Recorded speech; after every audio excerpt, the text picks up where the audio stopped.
Tes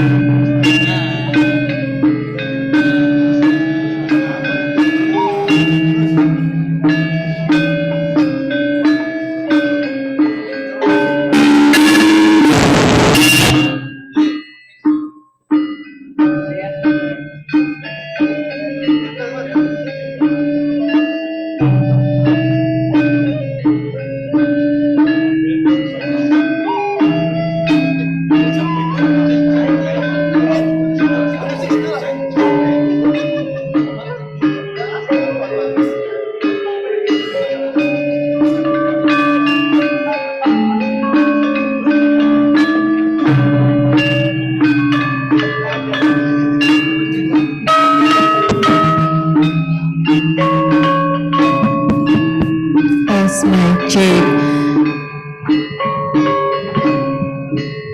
Tes mic check. Tes mic.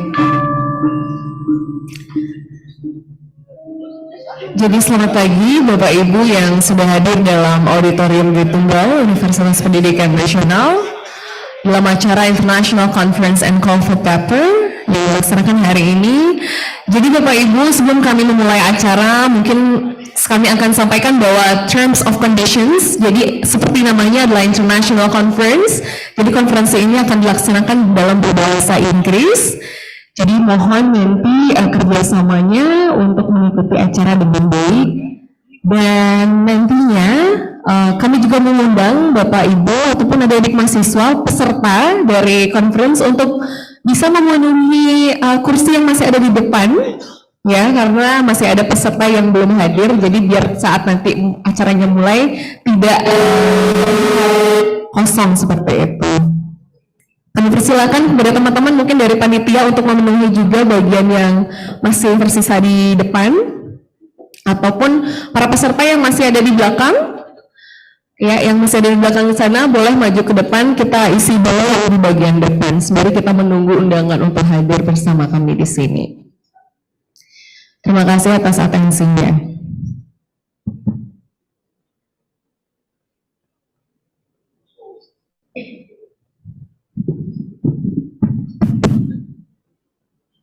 Cek.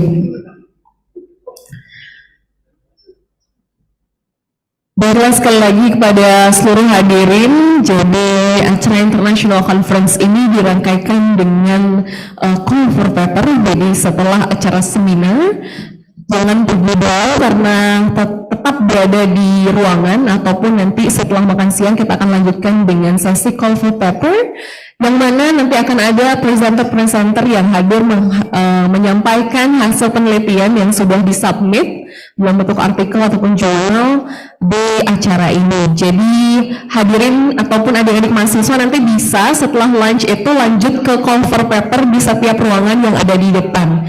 Silahkan dipilih di ruangan mana yang diinginkan karena ada banyak sekali paper yang disajikan dengan tema yang sudah diberikan, yakni The Sustainable Growth Imperative, yang mana nanti akan disajikan oleh seluruh presenter yang hadir pada hari ini.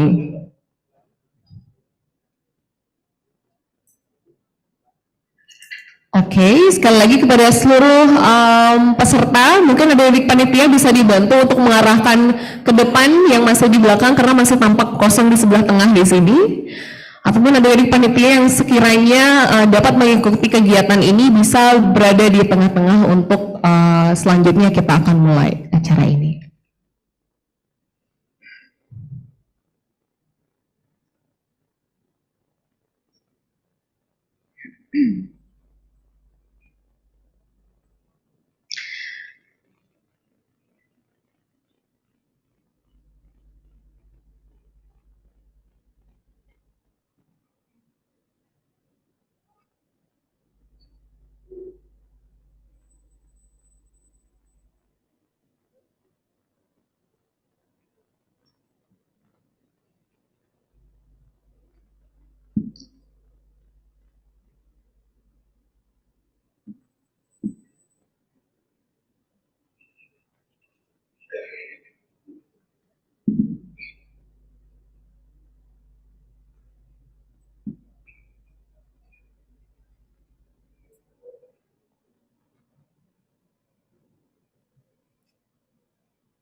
hadirin yang berbahagia, jadi acara hari ini akan bekerja sama dengan beberapa partner dari Converence University, yakni ada dari Converence University Australia. Jadi akan ada 2 pembicara yang hadir secara virtual. Dan selanjutnya kami juga memiliki partner dari Istanbul Medical University Turkey yang juga akan hadir memberikan sebagai keynote speaker pada acara International Conference ini. Dan dari Universitas Pendidikan Nasional kami memiliki Bapak Ida Nyoman Basmantra, Head of International Office dan sekaligus lecturer dari Undiknas. Dan perwakilan dari mahasiswa ada Pandema Devi Sukma Ernita. Jadi terdapat 4 pembicara ya yang nantinya, adapun dari Edcon University kita memiliki 2 pembicara yang akan collab dalam menghadirkan materi yang akan diberikan. Jadi sekali lagi kami himbau semoga acara dapat berjalan dengan lancar dan mohon untuk dibantu memenuhi kursi yang masih tersedia di depan di row yang kedua, masih tampungan masih tersisa.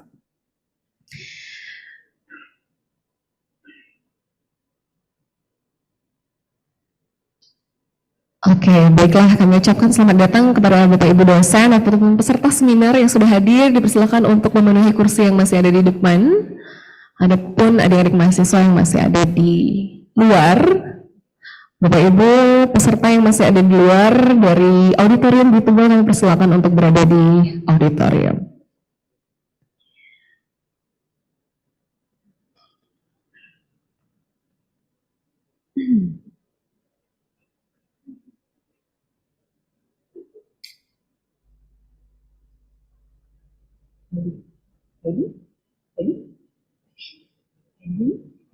Udah bisa. Kita nunggu.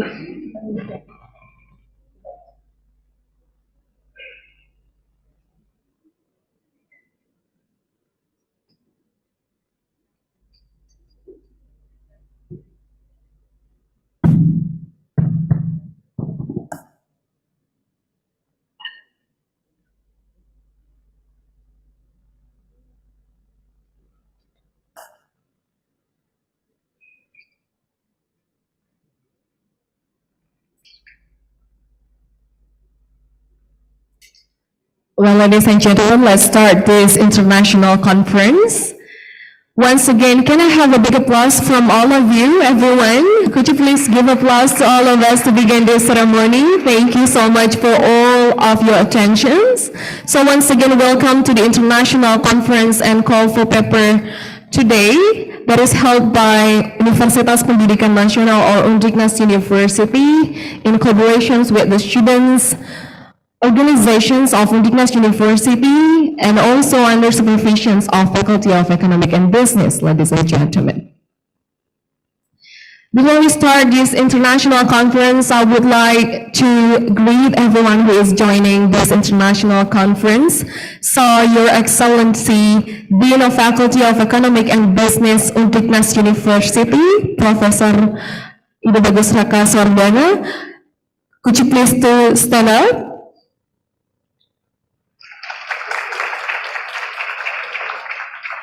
Thank you so much, Prof. Raka. And then, other than that, we are going to have some of keynote speakers, ladies and gentlemen, that is coming from across the countries. So first of all, we are also joining via online. Yeah, let us see. We have lecturers from Converence University, Australia, Ms. Melissa Fong Emerson and Dr. Jaleh Sarah Vizat. Okay. Are they here? Okay. They're going to joining us through the online meeting, so we're going to invite them later on during the discussion section. And next, we are going to have another keynote speaker from Undiknas University, our Head of International Office, and also lecturer of Faculty of Economic and Business, Mr. Ida Nyoman Basmantra, SPD, MPDM. Would you mind to stand up? Thank you so much, Mr. Basma. And the next one, we are going to have really special, our students from the Faculty of Economic and Business. We have or she is Pandemadi Devi Sukma Ernita, yeah, is also joining us, and also Associate Professor Dr. Elif Baykol from Istanbul Medipol University, Turkey, all Vice Dean of Economic and Business Undiknas, all lecturers of Faculty of Economic and Business, all participants of International Conference, and also the presenters, committee, and distinguished guests, ladies and gentlemen. Om Swastiastu. Assalamualaikum warahmatullahi wabarakatuh. Shalom Namo Buddhaya. Salam sejahtera untuk kita semua. Good morning, ladies and gentlemen. Welcome to the conference and call for paper today, Friday, 25th of August 2023, with the theme The Sustainable Growth Imperative, Development Business Opportunities and Entrepreneurial Spirit, held by Students Executive Board of BEM, Undiknas, and under supervision of Faculty of Economic and Business. Well, ladies and gentlemen, to welcome you all, we are going to present Welcome Dance from Undiknas University, Prada Sankara, performance by Students Dancing Community, Banda Iswari, and Takso Abinaya. Please enjoy.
Well, ladies and gentlemen, that's all the welcoming dance from Students Dancing Community Banda Yoswari and also Taksa Abunaya for the performance.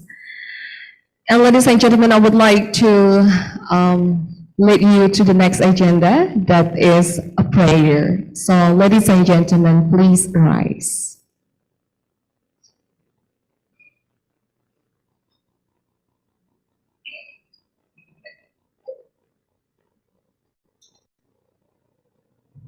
Today's prayer, I would like to pray, ladies and gentlemen, pray according to your belief.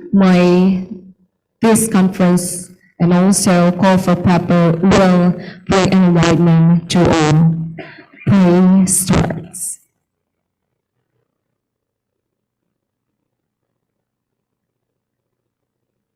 Pray ends. Well, ladies and gentlemen, our next agenda will be the singing of Indonesian National Anthem and also will be followed by Mars of Undiknas University.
We will continue to Mars of Undiknas University or Undiknas University Anthem.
Ladies and gentlemen, you may be seated.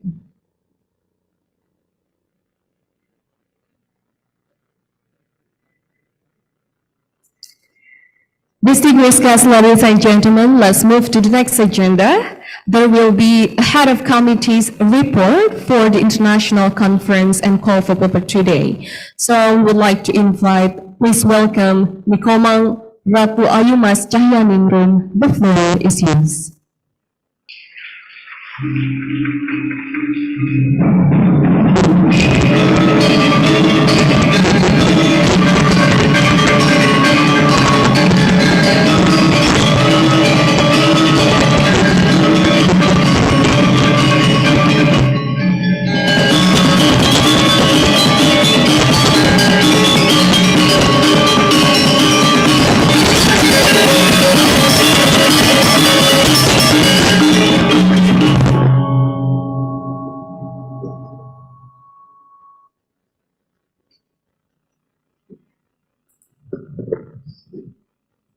Om Swastiastu. Assalamualaikum warahmatullahi wabarakatuh. Shalom, namo buddhaya, salam sejahtera bagi kita semua. The Honorable Dean of Faculty of Economic and Business, Bapak Profesor Dr. Ida Bagus Raka Suwardana, SAMM. The respectable Vice Rector for Academic and Development Undiknas, which this time represented by Bapak Putu Sri Arta Jaya Kusuma, CFP, SAMSE, AWP, QWP, CFP, ACPA, CTA as Head of Learning Academic Sport. Vice Rector for Student Affairs and Alumni Undiknas, which this time represented by Bapak Igusti Nur Oka Ayuwangsa SAMM as Head of Student Club and Activity Center. Vice Rector for Partnership and Entrepreneurship Undiknas, which this time represented by Bapak Gede Krishna Wijaya SAMSE as Marketing Manager. The respectable Vice Dean for Academic Development at FEB, Bapak Dr. Inade Sudarna SAMM. Vice Dean for Financial Affairs at FEB, Bapak Dr. Iwan Sunarto SAMSE AKCA. Vice Dean for Student Affairs at FEB, Ibu Desa Made Febri Purnamasari, SAMM. The respectable Head of Management Department, Ibu Konang Sri Widyantari, SAMSE. Head of Accounting Department, Ibu Igusti Ayudesi Arlita, SAMSE. The respectable Representative of BAM FEB Hindu Indonesia University, Representative of BAM FEB Mahasaraswati University, Representative of BAM FEB Ngurah Rai University, Representative of BAM FEB Warmadewa University, the respectable Head of DPM Undiknas or Representative, Student President of BAM PM Undiknas, the respectable Menteri Minat dan Bakat BAM PM Undiknas or Representative, the respectable Head of BPM FEB, Head of BPM FH or Representative, Head of BPM Visum or Representative, Head of BPM FTI or Representative, the respectable Governor BAM FEB, Governor BAM Visum or Representative, the respectable Head of Student Association of Management Undiknas, Head of Student Association of Accounting Undignas or representative, and the international conference participants I love and I was proud of. Thank God, because this activity can be done well according to plan. I'm Nikomang Ratu Ayumas Cahyaningrum, the chairman of the Committee of International Conference. International Conference is one work program from the Student Executive Board of the Faculty of Economic and Business, BEM FEB Undignas, which synergizes with the student representative body of the Faculty of Economic and Business, BPM FEB Undignas. This work program carries the theme the Sustainable Growth Imperative, Developing Business Opportunities and Entrepreneurial Spirit. With this work program, it is hoped that it can create students who are smart and creative as an entrepreneur. This activity will be carried out every year. The series of activities is international seminar event and call for paper competition that it can be participated by students in Undignas University. This international seminar event will present national speakers, namely Undignas University lecturers and outstanding students from Undignas University. The international conference also present international speakers, namely Istanbul Medipol University of Turkey and lecturers from Edith Cowan University of Australia, who will provide knowledge to students. The experience of this research person will be a valuable science for the students. The call for paper competition will present judges who will assess the results of the call for paper, which will be made by the participants. As a chairman of the committee, I would like to welcome you and thank you all for participating on the International Conference. With the project International Conference, in the hopes that is step toward developing Undignas University and all those involved in this activity can improve in terms of business and economics to implement the potential of entrepreneurship and creating students with integrity. Once again, welcome and thank you. Om Santi, Santi, Santi Om. Wassalamualaikum warahmatullahi wabarakatuh. Shalom Namo Buddhaya. Salam sejahtera bagi kita semua.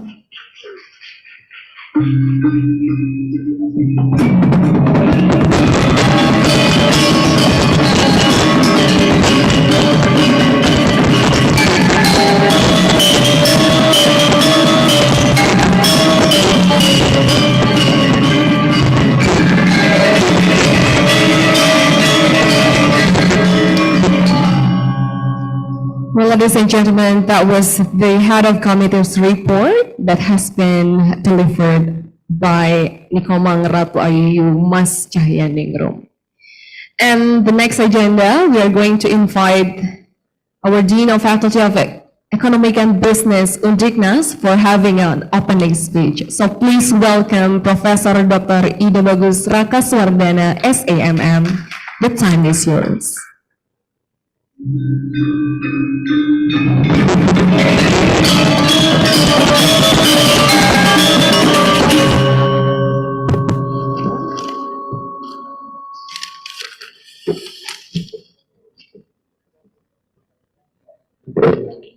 Om Swastiastu. Assalamualaikum warahmatullahi wabarakatuh. Salam, Namo Buddhaya, salam sejahtera bagi kita semua. Salam kebajikan, Rahayu, Rahayu, Rahayu. Good morning, ladies and gentlemen. First, I would like to convey that Director of Undignas University could not attend to event because he was on duty elsewhere. On behalf of Director of Undignas University, he assigned me to give a speech and open this international conference. We also want to thank you for your active participation in this event, international conference and call for paper organized by Faculty Economic and Business Uniqueness University. As we know, conference activities are one of the excellent academic activities for increasing insight, especially for lecturers and students, because in conference activities, new information related to science will appear.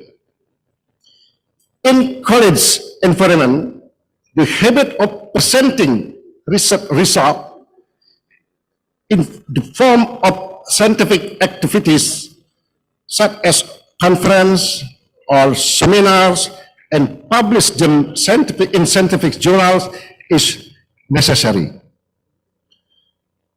All of that will be very useful, especially contribution to science.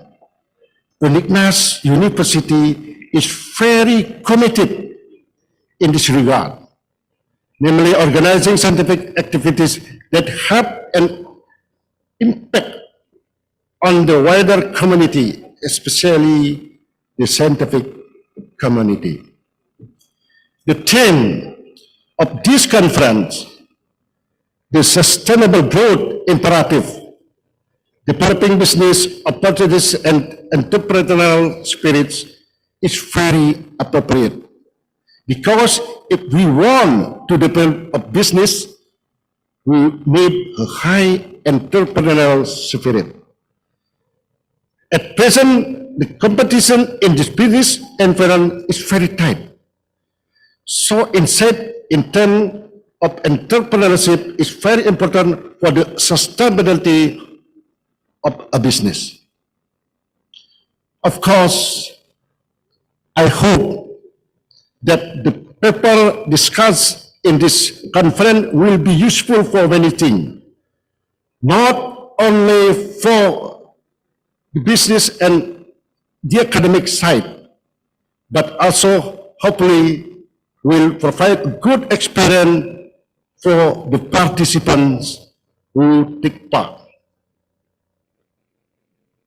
Finally, by saying Om Awignam Astu Namasidam Om Astum Kare Namaswaha, I officially open this conference seminars. God bless you all.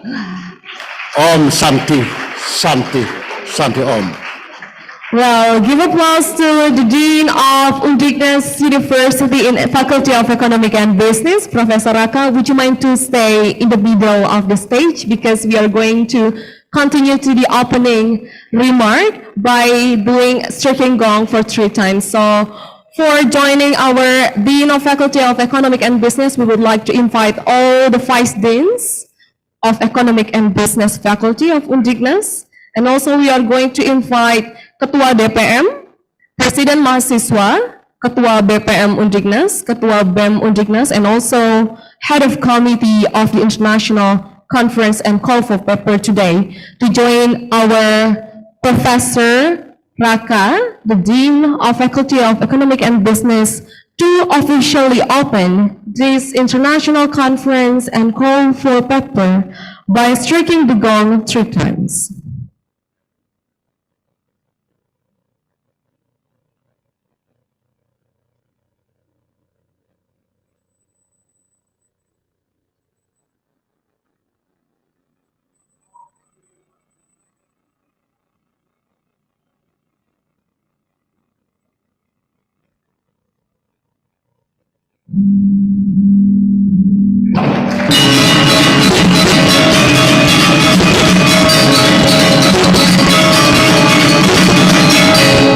Well, this conference has been opened officially, and we are going to have another photo sessions together.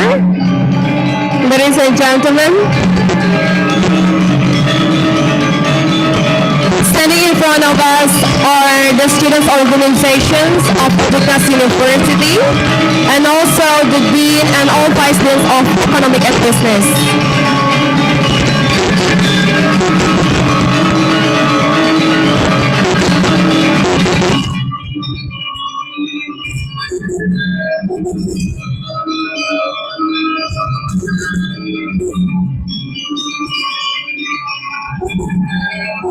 are going to invite the multi-session team to be in the front, and all of you to may stand up together. We're going to have a photo session. Everybody stand up. Everybody stand up. Everybody stand up.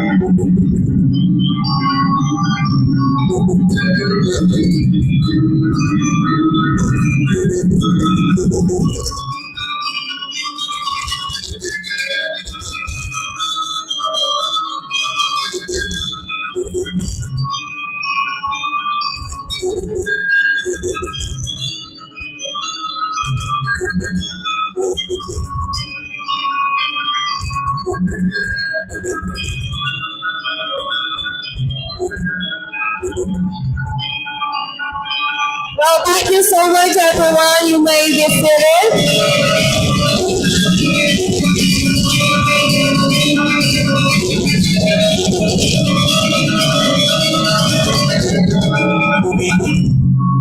Well, thank you so much to all of us. Can you give applause to all of us here? That was an amazing opening ceremony together. Well, I would like to also mention welcome to everyone or students representative from some universities across Bali. Yeah, that has been mentioned from the head committee. Thank you so much for joining us, and also some lecturers from across universities outside of Undiknas University in Bali or outside of Bali that is also joining as presenters. Welcome to Undiknas University. Well, ladies and gentlemen, we are going to the main agenda. There will be discussions or the keynote speakers between all the keynote speakers or presenters that going to present their ideas and sharing with us about the topic that has been mentioned, that is the sustainable growth imperative, development business opportunities, and the entrepreneurial spirit. Well, before we start, I would like to call out some of our keynote speaker that has been joining via Zoom. Yeah, would you mind to show us together from the Common University, Miss Melissa Fong Emerson, and also Dr. Jale Sarafizat. Okay, yeah, while waiting, we are going to have some also another keynote speaker that is coming from Istanbul Medical University, Turkey. She is Associate Professor Dr. Elif Baykal. And some keynote speakers from Undiknas University, we have a lecturer, Mr. Ibanyaman Basmantra, and also a students, Madhyamadi Devi Sukma Ernita. All right. Hello, good morning, Melissa and Dr. Jale. All right. Hi. Okay, would you mind to unmute her? Hi, good morning. Okay, please wait for a moment because I'm so excited to meet you again, Melissa, and also Dr. Jale. We are waiting for you to come to East Edukon University to come again to Undiknas University. All right? Definitely, Rani. Can you hear us now? Hi. Hi. Can you hear us? Right. Finally, we are going to meet again, Melissa, in a virtual. Just last month, you are here together with us and also your students. Okay. Yeah. How are you? Very good. Thank you for having us, and thank you to everyone at Undiknas, to the committee, to the rector, to all the deans for welcoming us, and Dr. Jale. So thank you so much. Wonderful opening ceremony. It's always a joy to see all the dances and the performances put on by Undiknas. Wow, it's amazing. Yeah, looking forward to have you to come again to Bali with Dr. Jale. Thank you. Right, I think this is my first time to meet you, Dr. Jale. Would you mind to say some words? Thank you so much for inviting me to present today. I feel very privileged to be here today, and thank you to all the organizers and the academics at the university for giving us this opportunity. All right. Okay. So, yeah, later on you're going to do a collaboration with some of our lecturers, some of our students, and also another partner from Medical University that is also joining, right? Let us see. Okay. Right, so you might be curious, the head committee is the students, and a lot of students organization are arranged this ceremony because this is a students ceremony, not the university ceremony actually, but under supervision of the Faculty of Economic and Business. And yes, so give applause to all of the students who manage this ceremonies very beautifully. I know that during this time, some of the research will be given, will be presented together, and we can share the knowledge, of course, that it's very special. Also, the discussion is not only based on the lecturers, but also with the students. Yeah. Surprisingly, our moderator will be also a student. So you are going to be led by a moderator from the Students of Management International undergraduate program from 2022. Yeah. So please welcome Rehan Wijaya. Well, Rehan Wijaya is the third semester in Management IUP. Rehan is currently in our Students Management program, and he has a lot of experience in joining from our programs, and also, yeah. Please welcome Rehan. Time is yours. Hello? Check, check. Okay. Good morning, everyone. Morning. It's good to see you all in good health and wealth. Welcome to the International Conference and Call for Paper by BEM FEBO of Undiknas University. And here I am truly honored to stand before all of you, sit before all of you as the moderator for today's event. We have gathered here, of course, for the purpose that unites us all, and that will be the pursuit of knowledge, creativity, ideas, and innovation. Now, in the next 2 hours, we will dive into today's theme of the sustainable growth imperative, developing business opportunities and entrepreneurial spirit, in which we will be able to gain new insights from distinguished speakers who will be masters in their fields. Okay, so without further ado, let us start this conference with our distinguished speakers and panelists in which they have invested their time and expertise to be here with us.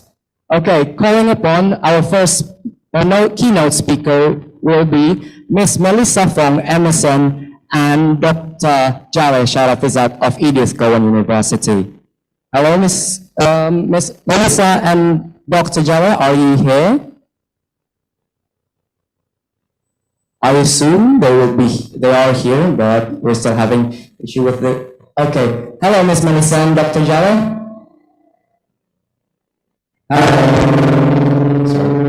Okay, now Ms. Melissa Fong Emerson is a marketing lecturer at Edith Cowan University at the School of Business and Law, in which Ms. Melissa has over 15 years of marketing communications experience. And going on to Dr. Jale. Dr. Jale Sharafizat is an entrepreneurship and innovation senior lecturer in entrepreneurship and project management in the School of Business and Law of Edith Cowan University, in which Dr. Jale has the background educations of Master of Business Administrations in Edith Cowan University. Now, let's go on to our second keynote speaker, who will be Associate Professor Dr. Elif Baikal, who is an assistant professor and lecturer of management at Istanbul Medipol University. And before this position, she worked as a senior human resource project manager for 4 years in Albarka Turk Participation Bank in Istanbul, Turkey. She has attained a PhD in management and organizations from Yildiz Technical University in 2017. Now, Ms. Associate Professor Dr. Elif Baikal won't be here with us, but she has provided us with a video in which she will be presenting her materials. Okay, let's go on to our third speaker, who will be our lecturer from Undiknas University, who will be Mr. Ida Nyoman Basmantra, SPD, MPD, MM. Now, Mr. Ida Nyoman Basmantra is the lecturer of Faculty of Economics and Business in Undiknas University with the degree of Master of Education and Master of Business Management, in which he has the predicate of cum laude, and is currently pursuing his PhD in Istanbul Medipol University. To Mr. Bas, hello, Mr. Hello. Okay, so let's go on to our last keynote speaker for today, who will be Miss Pandey Devi Sukma Ernita. Now, Miss Pandey Devi is an active student of the Faculty of Social Science and Humanities, in which she has the Communication Science Study Program of Undiknas University. Her experience as a student is an internship in TVRI Bali News in 2023, and is currently the announcer for RRI Denpasar from 2021 until now, in which she has achieved many achievements, like this, she gained the second place in the News Presenter Economic Journalism competition at the general level in Bali 2022, or we can say the most outstanding student in Undiknas University. Now, to get Mr. Bas and Ms. Devi, the stage is yours. You are welcome to go on to the stage. Give a big round of applause for them.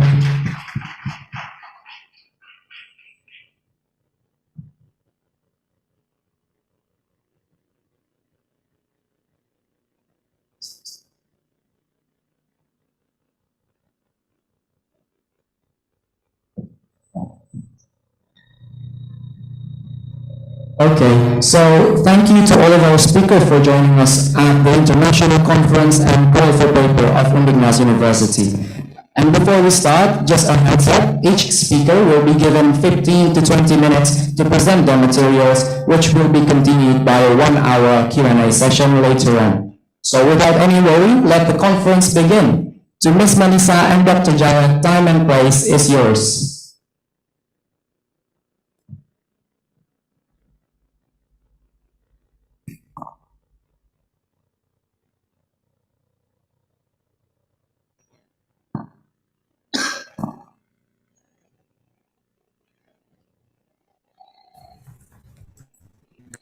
Hi, sorry, we seem to be having problems unmuting ourselves today, but it's all sorted. Thank you very much. I'm going to share our screen now. Can you please let me know if you can hear us?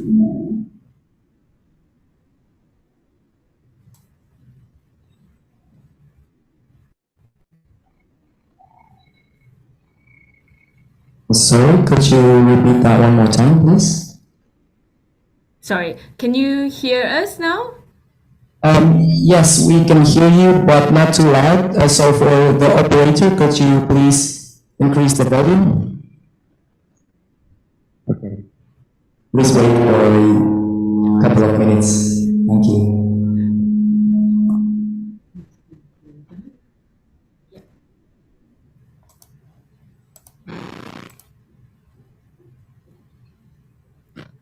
And just checking that you can see our screen. Yeah, okay, it's all good now. Thank you. You can present your materials. Yeah. Perfect. Thank you. Om Swastiastu, everyone. Thank you for having us today. On behalf of Edith Cowan University, Dr. Jali and I would like to express our heartfelt gratitude to Undiknas for welcoming us today. Thank you to the committee and the organizers of the International Conference, to the Rector of Undiknas, Professor Dr. Insinyur Nyoman Sri Subawa, and the academic staff for the invitation. Thank you very much. Before we get started, Dr. Jali and I would like to start by acknowledging the traditional custodians of the land that we are meeting on today, the Whadjuk Noongar people of Western Australia. I would like to also pay my respects to Noongar elders, past, present, and emerging young leaders. So a little introduction to ourselves, a little bit of background on where we come from. We are both from Perth, Western Australia. So you might think, where is Perth? We are right here on the west coast of Australia and very close to our Asian neighbors, including Indonesia, of course. And we are in the same time zones as you guys. So we have welcomed a number of students and staff to campus with another colleague of mine recently, and we're very, very impressed, and it's a fantastic place, and our students are still raving about it. So a little bit about where we come from. If you come to the Western Australia, what can you expect? We are well known for a Goldilocks kind of climate, not too hot, not too cold, and it's also famous for beautiful, clear, clean, sandy beaches. So these are examples of what you can see here, and places of what you can see when you come to Western Australia. Rottnest, which is what we're going to show you next, is an island just off the west coast of Perth. It's about half an hour ferry ride away, and there are other three towns here: Yellingup, Busselton, and Dunsbury, and they are all located in the southwest region of Western Australia. What you can do as well, which we're very famous for, it is famous for selfies with quokkas. So that little cute furry animal there, that's a quokka. And if you come to Western Australia, you go to Rottnest Island, feel free to get yourself a selfie with a quokka before you leave. We have lots of famous celebrities that have done that. Just remember not to touch or pick up the little ones. So you can see Margot Robbie, Roger Federer, and many more. And so that's a little introduction about where we come from, and we're going to delve straight into the business growth and the business model analysis. So as mentioned in the business model generation book, a business model describes the rationale of how an organization creates, delivers, and captures value. This book is 470 Canvas practitioners from 45 countries. A business model is basically one single page that shows what the business does, who are your customers, your value proposition, your revenue sources, the resources you need to run your business, and your cost structure. It describes the key elements of your business and how they fit together to create, deliver, and capture value. So obviously the main area here that we're looking for is your value of your business, the main area that we all need to understand to have a successful business. Understanding your business model is essential to help manage and grow your business. Or even if you're seeking a loan fund from a bank, you need to be able to understand the value of your business and be able to pitch that to the bank. It also allows us to have a shared language throughout internationally to describe businesses and evaluate areas for growth. From this session, we hope to provide you with a business model to help you define how businesses create, deliver, and capture value. And together, we'll guide you through a business model that consists of 4 stages. So the first stage would be your idea stage, or your ideal stage, or your desired stage. And it involves establishing a sense of direction and mapping out where a business wants to be in the future. And then you have your current stage, where it involves understanding the current reality of the business. So where you want to be and where you are currently can be quite different. And you need to be able to understand and differentiate that and map out where your business is at this point in time. Then obviously it leads you to your third stage, which is a gap analysis. You know your current stage, your ideal stage, and where you want to be. So what's the gap? We need to identify the gap that needs to be addressed to achieve that desired future state. And then it's the action plan. The stage involves defining the actions that needs to be taken to achieve the business growth needed based on your gap analysis. So overall, when you've built this business model, it will help your businesses from startups to established businesses to identify what your strengths and weaknesses are, set your goals, and develop a plan to achieve your desired future state. This is a business model canvas template that we normally use, and there are 9 building blocks that you can see here in this business model. Together, these blocks describe the logic of how businesses create, deliver, and are able to capture value and be able to succinctly deliver that. You can see the numbers here. There are the 9 building blocks, and we'll go through that a bit further. And a great thing about a business model. So this business model canvas is a visual framework, or you can call it a template or a canvas. It's on one page and it shows all the key components crucial to the success of a business and how they interlink together. We have a little video to show you. I hope you can hear that. Let me know if you can't.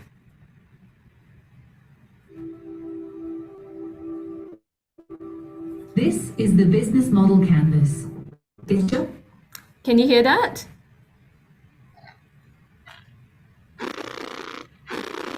Yes, we can.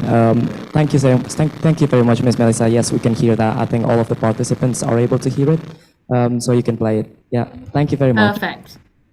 Yeah, all right, so I'll continue. Thank you. What Beth and Carl will need to craft a powerful business model, and it can do the same for you. Let's dive in and see how it works. There are 9 essential building blocks that make up any business model. When you get all 9 blocks working together, you'll have answered the fundamental questions any business model must solve. We'll start here with customer segments. These are all the people or organizations for which you're creating value. For each segment, you have a specific value proposition. These are the bundles of products and services that create value for your customers. Channels describe through which touch points you're interacting with customers and delivering value. The customer relationships outline the types of relationships you're establishing with your customers and how you're acquiring and retaining them. Pricing mechanisms through which your business model captures value are documented under revenue streams. The key resources show which assets are indispensable in your business model, so you can describe the infrastructure you need to create, deliver, and capture value. The key activities show which things you need to be able to perform well. The key partners show who can help you leverage your business model, since you won't own all key resources yourself, nor will you perform all key activities. And once you understand your business model's infrastructure, you'll also have an idea of its cost structure. Any business model can be mapped this way: 9 building blocks working to reinforce and strengthen each other. But before you make a model for yourself, it helps to see what a breakthrough business model looks like in action, like this one. Low-cost airlines revolutionized air travel thanks to their disruptive business model. Let's first look at their value proposition. A low-cost airline offers ultra-cheap flights to their main customer segment, budget travelers, by adopting a no-frills policy. And this leads to additional revenue streams, because customers pay for their ticket and additional fees on items like food and drink, priority boarding, and luggage. The airlines save even more money through their choice of channels, selling only through call centers and the internet, making for efficient, if not always convenient, customer relationships that are automated and often impersonal. Okay, that covers the right side of the canvas, the part everyone can see. The left side of the canvas is what's going on backstage. Like their choice of key resources, they reduce maintenance and training costs by using a single aircraft model for the whole fleet. And they only fly to cheap airports where it's cost efficient to land, or where they even get paid to touch down. Planes that do land have quick turnarounds, so they get back in the air earning money as quickly as possible. And they form key partnerships with others in the travel industry, like car rental, hotel, and insurance companies. Finally, under cost structures, all maintenance, training, airport, and call center costs are trimmed to their lowest levels. All of these pieces working together make their fares almost impossible for traditional airlines to compete with. There's nothing superior about these airlines except their business models. They're reaching an entirely new segment of travelers out of reach for traditional airlines. Cutting out costs is pretty exciting, right? But wait, just because it's successful for discount airlines doesn't mean it will work for your idea. Luckily, the business model canvas allows you to iterate many models and test them quickly. Let's get started with your own business idea.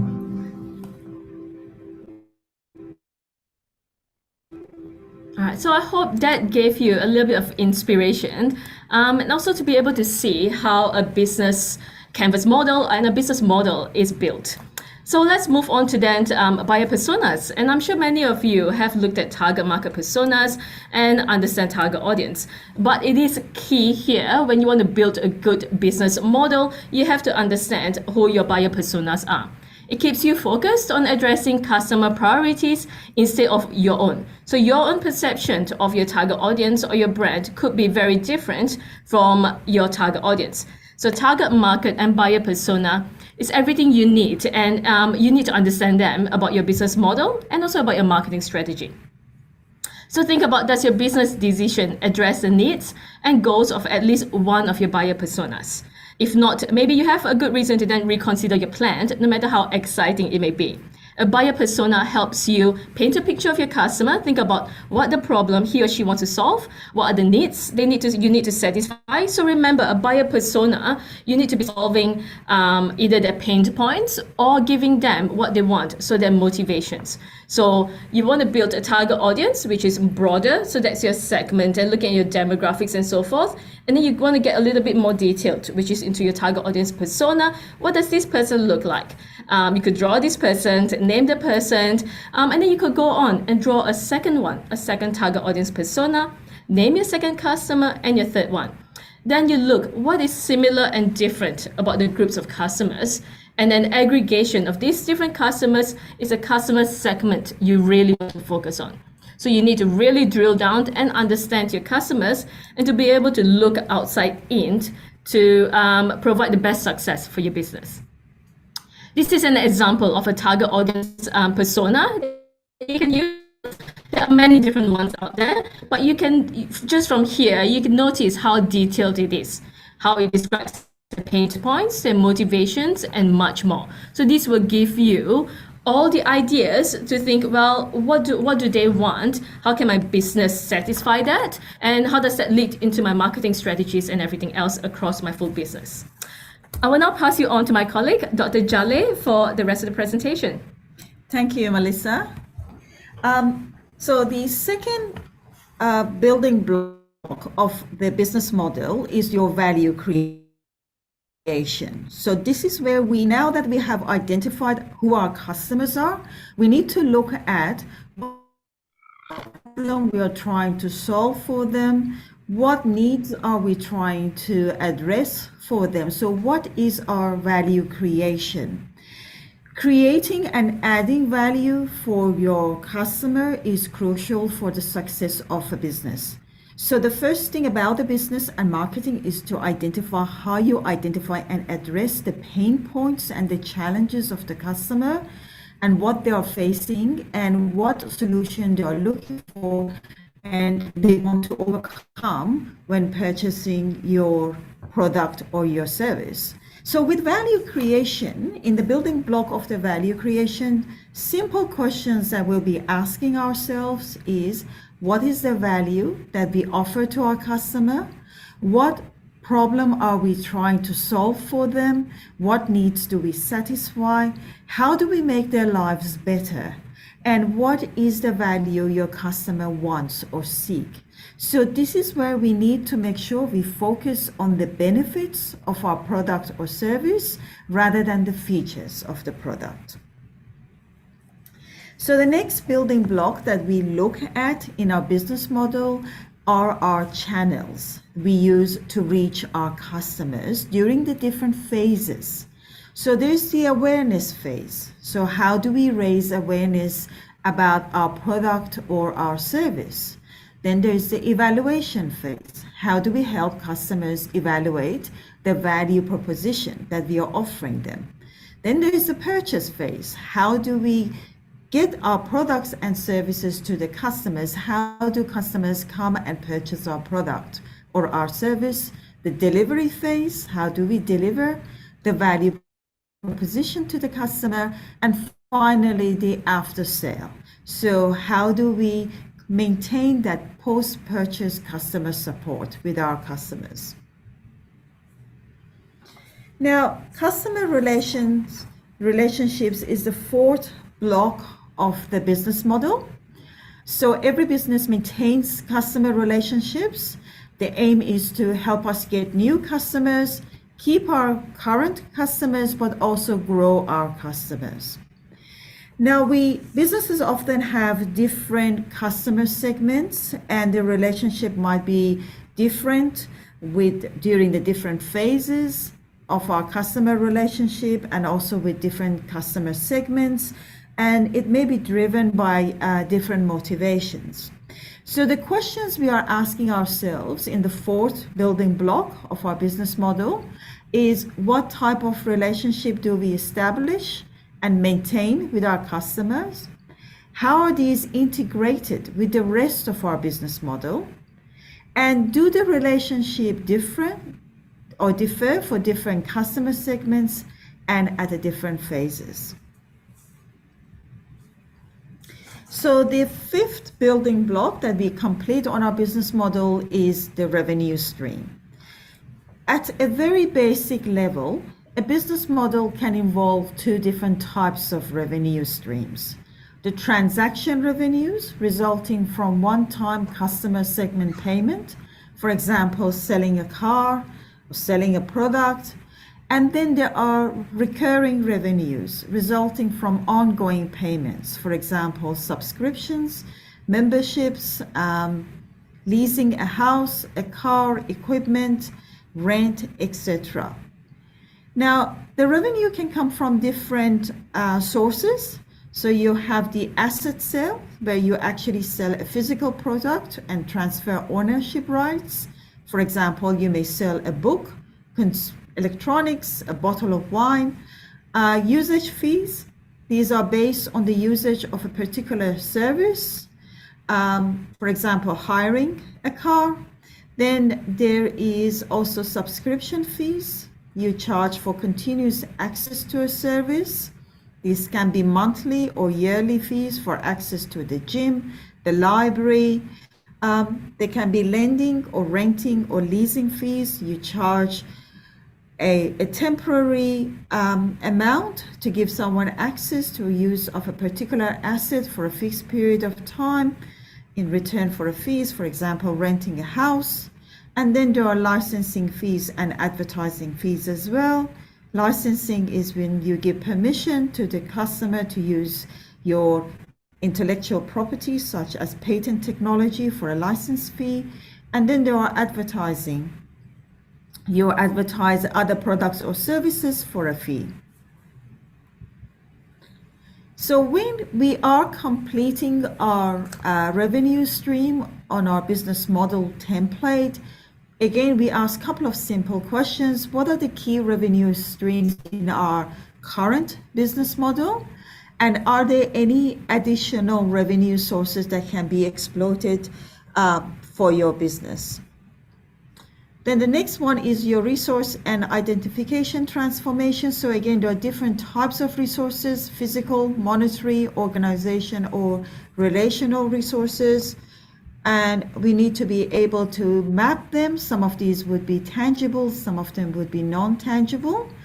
Monetary resources are cash or assets that can be very quickly converted to cash. Physical are your equipment, computers. Relational is the relationship you have with different stakeholders. So these are non-tangible resources. You have organizational resources, for example, your IP, and human resources, which are your employees. The key activities are the most important things a company does and make within a company. So again, depending on the type of business you have, the key activities are different. Some are value chain focused, production, which focuses on efficiency. So this is designing, transforming, and coming up with a final product. The value shop is focusing on solving a specific problem for the customer. So this value lies in the solution that you come up with for the customer. It's customized, but it's also focused on effectiveness. And value network is where the value the business is offering is by being able to connect different stakeholders together.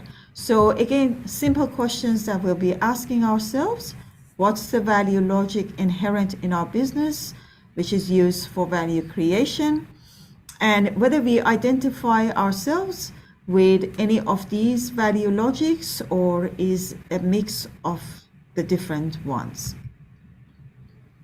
Again, we need to focus. This is our key partners. So this is the second last block in our business model, the eighth one, who are our key partners, what kind of resources we acquire from our partners, and what kind of activities we need to perform. And there are different kinds of relationships that you can maintain with different businesses, even with competitors, strategic partnership or alliances or joint ventures, or these can just be buyer-supplier relationships. So again, three simple questions we ask ourselves when we are completing the business model here, the business block here. And the final one is the cost structure. So again, at the very basic level, you got the fixed costs and you got variable costs. So fixed costs could be, for example, your salaries, rents. Variable costs could be the raw materials you purchase depending on the orders that you have. So here again, we identify the most important costs for our business. So we then map out the current business model, where the business is at now and where we want it to be. And then we ask ourselves, where are the gaps and what actions we need to take to help reduce the gaps between where the business is now and where we would like to take it. Thank you very much. And we would also like to acknowledge the contributions of Professor Patience Seat to our presentation. Thank you.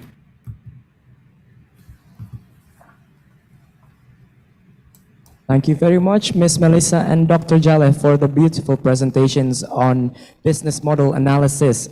I'm sure that it will be a very useful material for those, especially with the theme today of those who wants to be an entrepreneur, you could say, or people who wants to build a new business by first, of course, understanding the current position of their business and the other things that is within the business model canvas that we can see. Now, let's go on to Dr.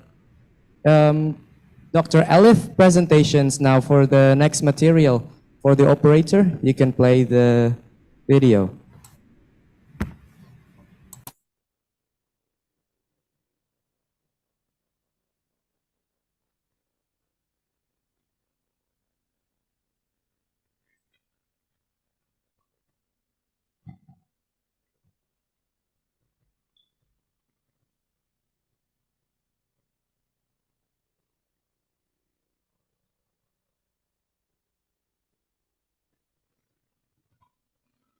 Hello, this is Hel from Turkey. I am sorry I am not on campus and I am not with you because now I am in Turkey and it's about 5 a.m. in Turkey and I am on holiday in Alanya. So it will be a record speech, but I'm sure there will be many interesting things that will attract your attention. Today I want to talk about sustainability and the relationship between entrepreneurial spirit and sustainability. In fact, when we say sustainability, we are talking about longevity of organizations, of ventures. But this has been a debated issue because there has been lots of significant change in the global setting. I mean, the pandemic, financial crisis, wars on all over the world, and it has become even more and more difficult to have longevity in our ventures, in our organizations. There are lots of disturbances, hindrances affecting our organization long life, and we have to find alternative solutions. We have to find some significant solutions for creating our organization longevity. And in fact, creating competitive advantage is one of the most important tools that we can utilize in order to make our organizations live longer and become more sustainable. When I say competitive advantage, you should understand characteristics of our organization that make it more powerful in competitive arena and maybe more resilient in the long run. When I say resilient, in fact, I mean the power of organizations to combat with difficulties of life, even a war, even a pandemic, an illness, or economic crisis, or scandals occurring in our companies. So we will try to create competitive advantage in order to be more sustainable. But in fact, sustainability in business strategy necessitates some important tools, important strategies. When we say sustainable business strategy, we are talking about all kinds of strategies we utilize in order to create positive impact on environment, on our society, on population, and among our shareholders. Of course, we are trying to earn money. Earning money is the most significant part. But besides earning money, we are also trying to create positive impact for all our stakeholders. So multi-stakeholder strategies, multi-stakeholder competitive advantage creating mechanisms are needed for sustainable business.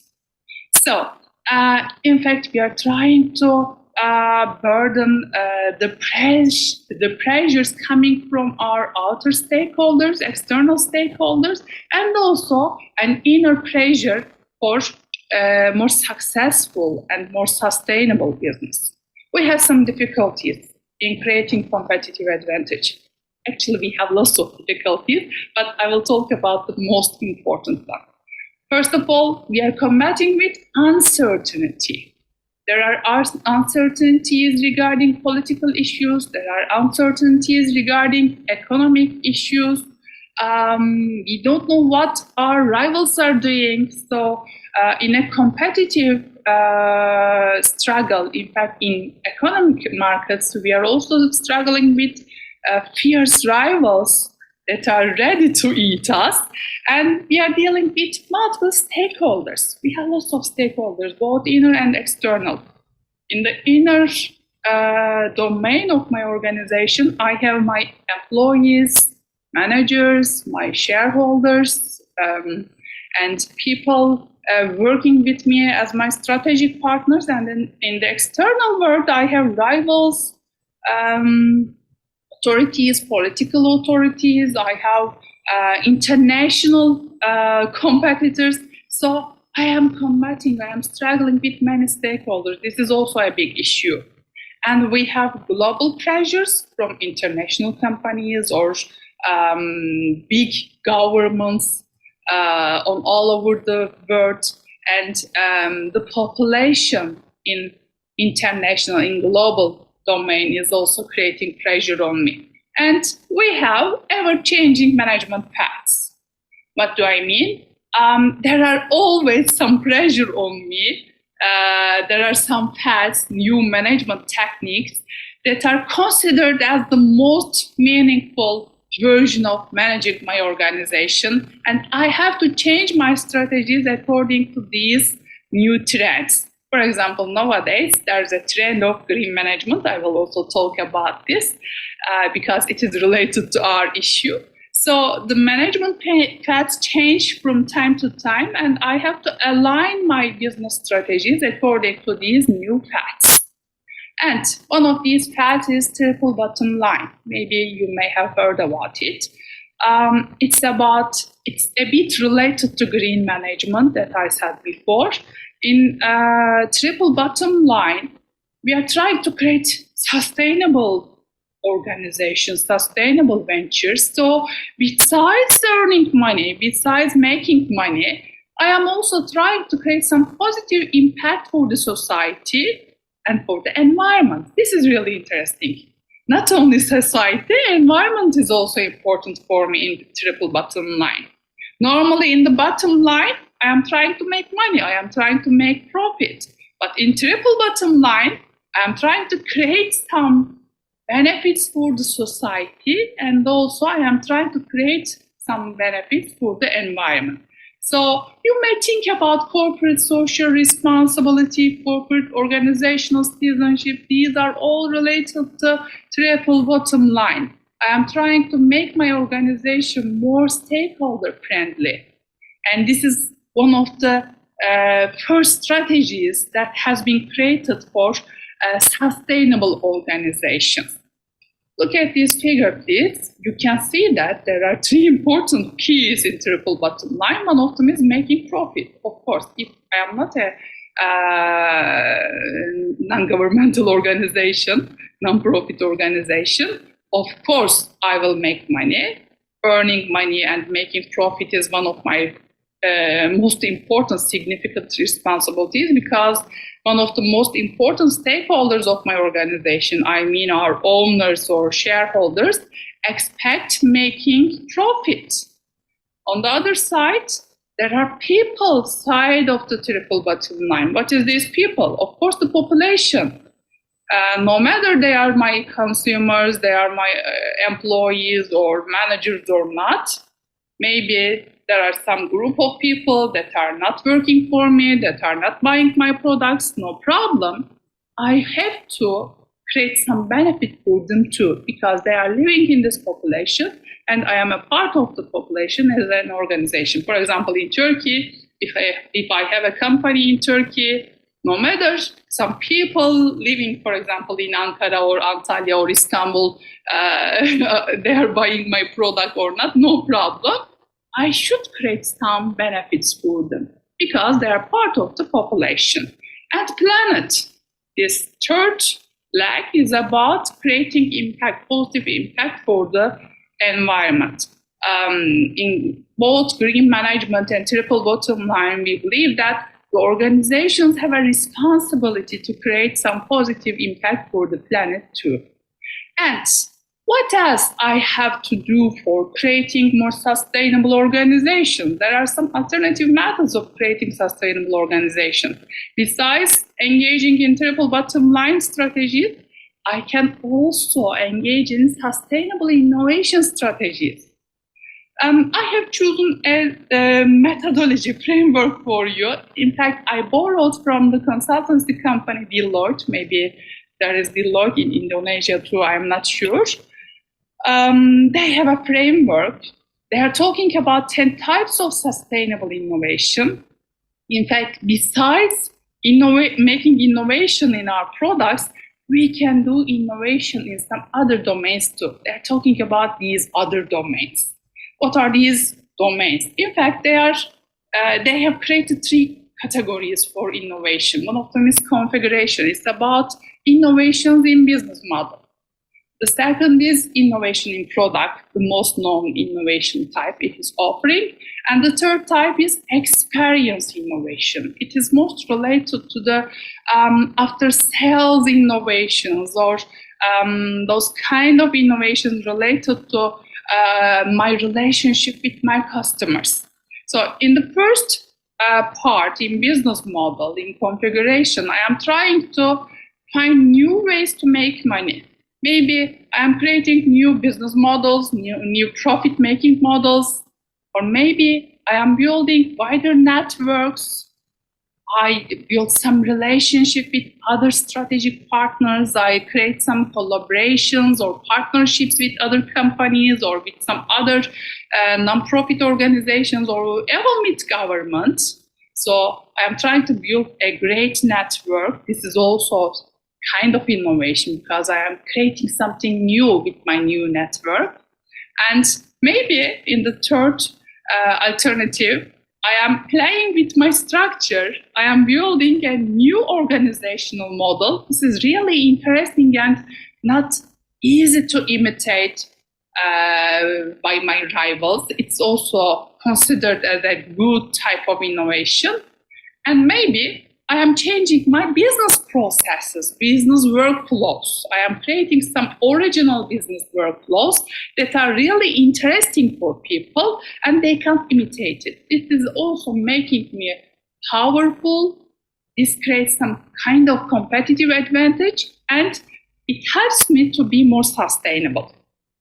In the second part, in offering part, I may as in the traditional forms of innovation, I may create some new products in classical innovation models, new product systems.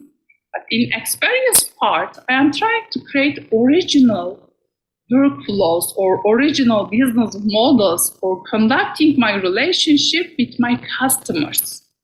This is also interesting.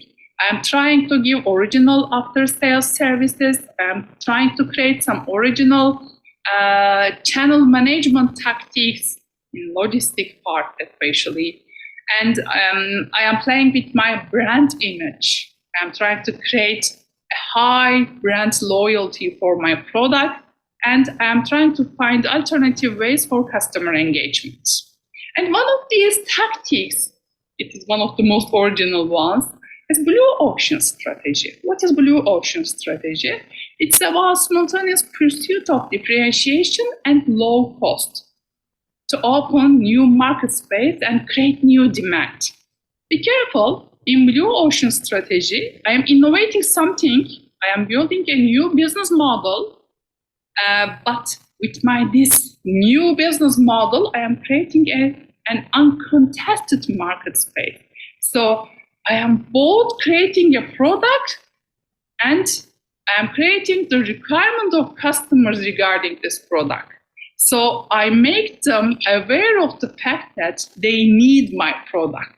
This is the originality of blue ocean strategy. And that's why, since I am creating the demand while I am creating the product, I don't have rivals. My rivals are not aware of the fact that there is a necessity for this new product. They are not even aware of the fact that there's a product like that, as in the case with my customers. So no one knows about my product, but I create the awareness about my new innovation and make the customers need my product. That's why we call it as a system creating uncontested markets. And there are 4 stages of blue ocean strategy. First of all, I should create buyer utility. I should make people believe that they need my product. This will be a very beneficial product for them. As a second step, I am not putting a very high price for my product so people can afford to buy it. And I'm trying to lower my cost as a third step. Actually, there is a close relationship. There is a correlation between price and cost because in order to make my product more affordable, I should also play with the cost of my product and lower them. And in the fourth step, in adoption step, I'm trying to make sure that people, after creating awareness about my product, people noticed my product and started to buy my product. This is the 4 important steps of blue ocean strategy. What happens when people start to notice my product and buy it? Of course, since it was an uncontested market, since I have no rivals, I am the only monopoly struggling and buying my products in this market, I will be very successful and sustainable. So this is an original method of creating sustainability for new ventures. And besides these tactics, we should also talk about sustainable entrepreneurship. This is a new kind of entrepreneurship. And in fact, it's a benevolent kind of entrepreneurship. In sustainable entrepreneurship, the ventures or the organizations are aware of the fact that only making money, making profit isn't enough in order to be sustainable. You should also touch to the nerve of environment, society, and you should create some economic benefit for both your stakeholders and for the local community you are struggling as a part of the local market. So in this new kind of entrepreneurship, we are aware of the fact that needs of people are unlimited, but natural resources are limited. There's an imbalance between our needs and the realities of life. So the organization, the enterprise, becomes aware of the fact that it has some responsibilities for the environment, for the other stakeholders, I mean especially external stakeholders like population, environment, nature. So the enterprise starts to do something for the external stakeholder besides making money for the inner stakeholders.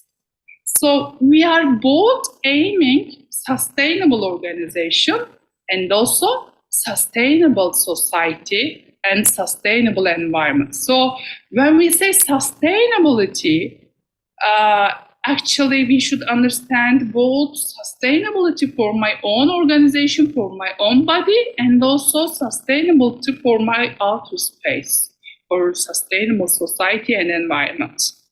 In sustainable entrepreneurship, we engage in sustainable innovations. That's why I have talked about Blue Ocean strategy, because Blue Ocean strategies can be utilized for sustainable innovations.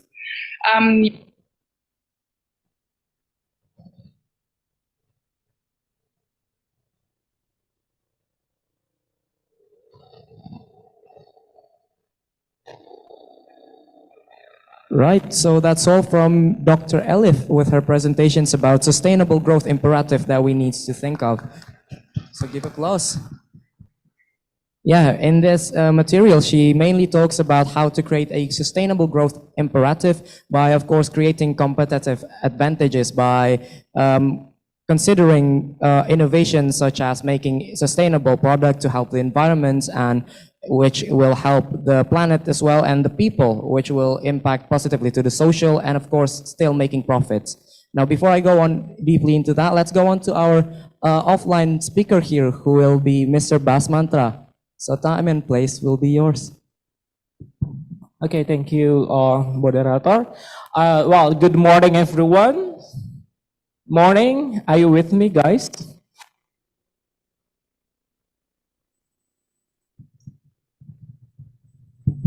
Okay, yeah. On the nice occasion, I would like to deliver another key terms of the topic for today. So it's in line, of course, with the theme for today. This is about the sustainability growth imperative. But I would like to focus on two main points here. The first is ESG, and the second is CSR, as empowerment as a business strategy. Of course, there will be questions for the student actually. What is the meaning of ESG and also CSR? Would you like to next, please? Operator?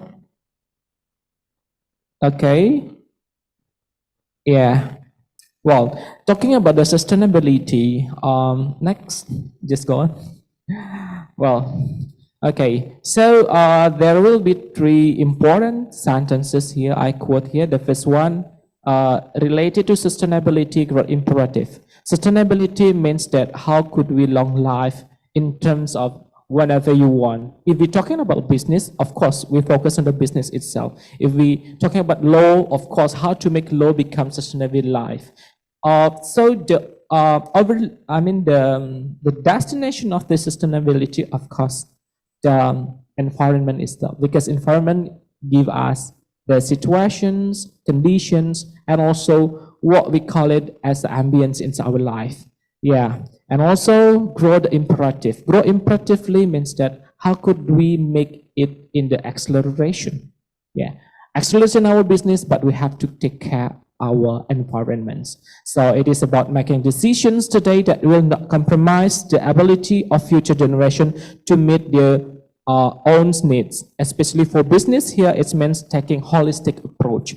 Holistic approach, we focus on how they operate, how you could take the technical terms, especially as a students. And as a student maybe it would be easy, and it not easy, depends how could you aware with this theory and with this situation, so you can gain more profitable, especially to love yourself. Sustainability, the simple thing is you have to love yourself. If you want to love yourself, you have to aware with your environment. If we're talking about business, make sure your business should be focused on these two things that we are going to discuss today, that is CSR and also ESG.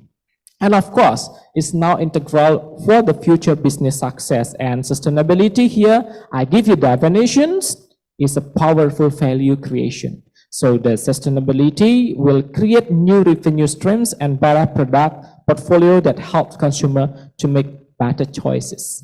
Not only from yourself as an entrepreneur, but also for yourself. Okay, the differentiation between CSR and ESG, honestly, there will be no main differentiation because in this case, we just focus on CSR. I would like to sum up here, it is like a business model strategy. If you become entrepreneur, what should your strategy as a business model? And also, the first speaker from the Australia already given you the business model canvas. It can be included here where you put the single activity in every single columns, especially for the CSR imperatively. And also the new thing here, I would like to give you how to run ESG here, because ESG, especially for the financial, for the banking, is really exists after the COVID pandemics. It's about our awareness, how to concern on this. Maybe it is not issue, but it could be the current research that concerned by world organizations, which is in the ESG, itself stands for environment, social governance. And it is a framework to help stakeholders understand, and the most important thing here, how to control and also how to make a risk management. You have to think of the risk management after you understand about CSR, and then you have to know how to control after you implement your business. The risk will be faced to your business. But if you think about sustainability, your business should be focused for the future aspect. Facing the future aspect, of course, there will some of the risks, some of the obstacle, and also challenging. How to control it? I give you one solution, especially for the environment, social governance. Okay, well, students and also all of the audience, two of the speakers already focus on the what we call it the theory and also one of the information here.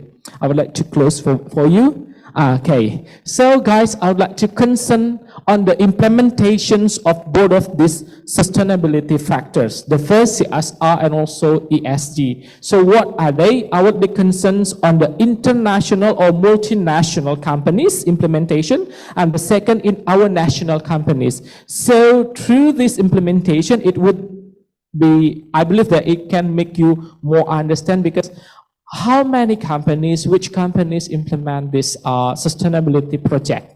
Next, please. Wow. So, do you know where is it? Where? Maybe some of my students already come from this place for the company visit last month. Where is it? Jewel in Singapore. Yeah. It is our neighbor country. It's really close with Indonesia, so the ticket fare is not really expensive. Just a simple thing. If you want to see which country implements CSR and also ESG successfully, is Singapore. I couldn't say 100% successful, but at least more than 70% or 80%, because the next there is a challenging of the how to sustain the population. Seems like a Japan.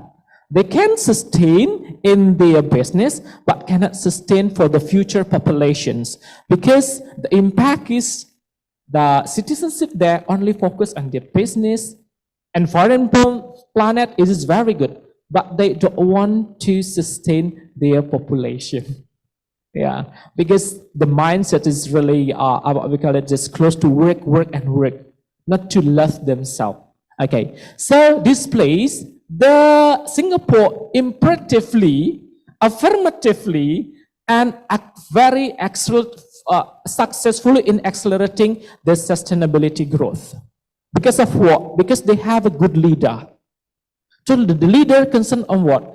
Leader concerned on the health and also environment of this country first.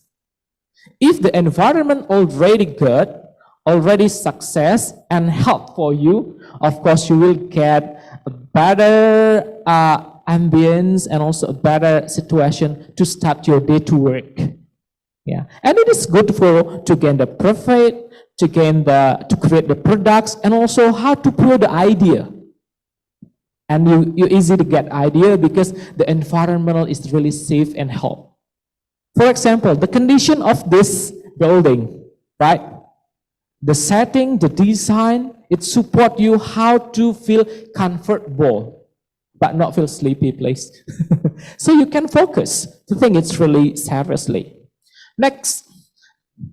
Okay. So this is only the definitions. What is environmental, social, and governance investigation? But the main thing I would like to highlight here, a set of standards for companies' behavior used by social conscious investor to screen potential investment.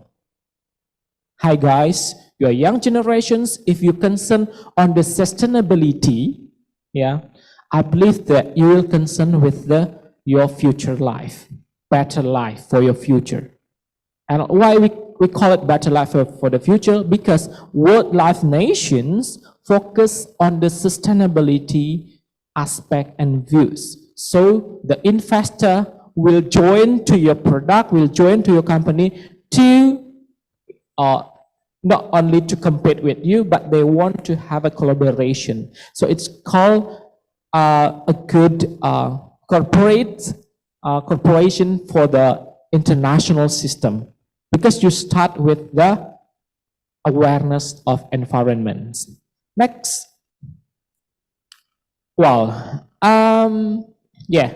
So I would like to give you the example for the multinational company. The first one is Amazon. Well, Amazon company is really sustained for their digital market life future. Okay, because they concern on the sustainability of what?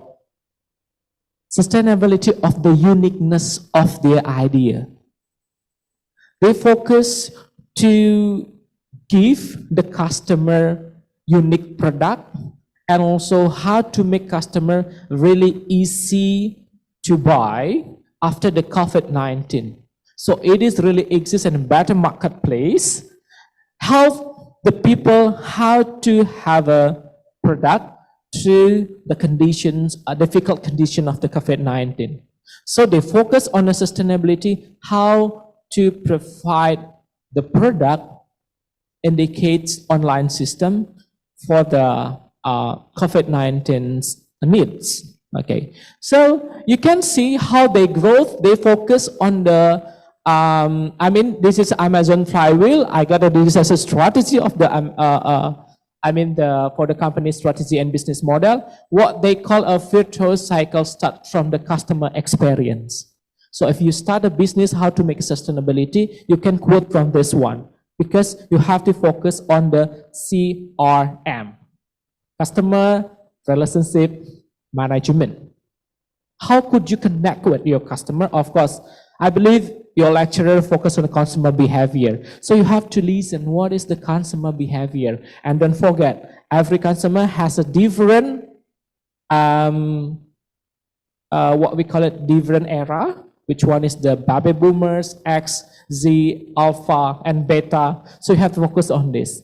Because mostly the millennial consumer aware with the environment. The simple thing, if you want to enjoy the food, if we sell the food in the bad condition of the pollutions and also some of the information. The current issue, the Jakarta, pollution rate is really high, and Jakarta cannot be categorized as a safe city to live. How about the business here?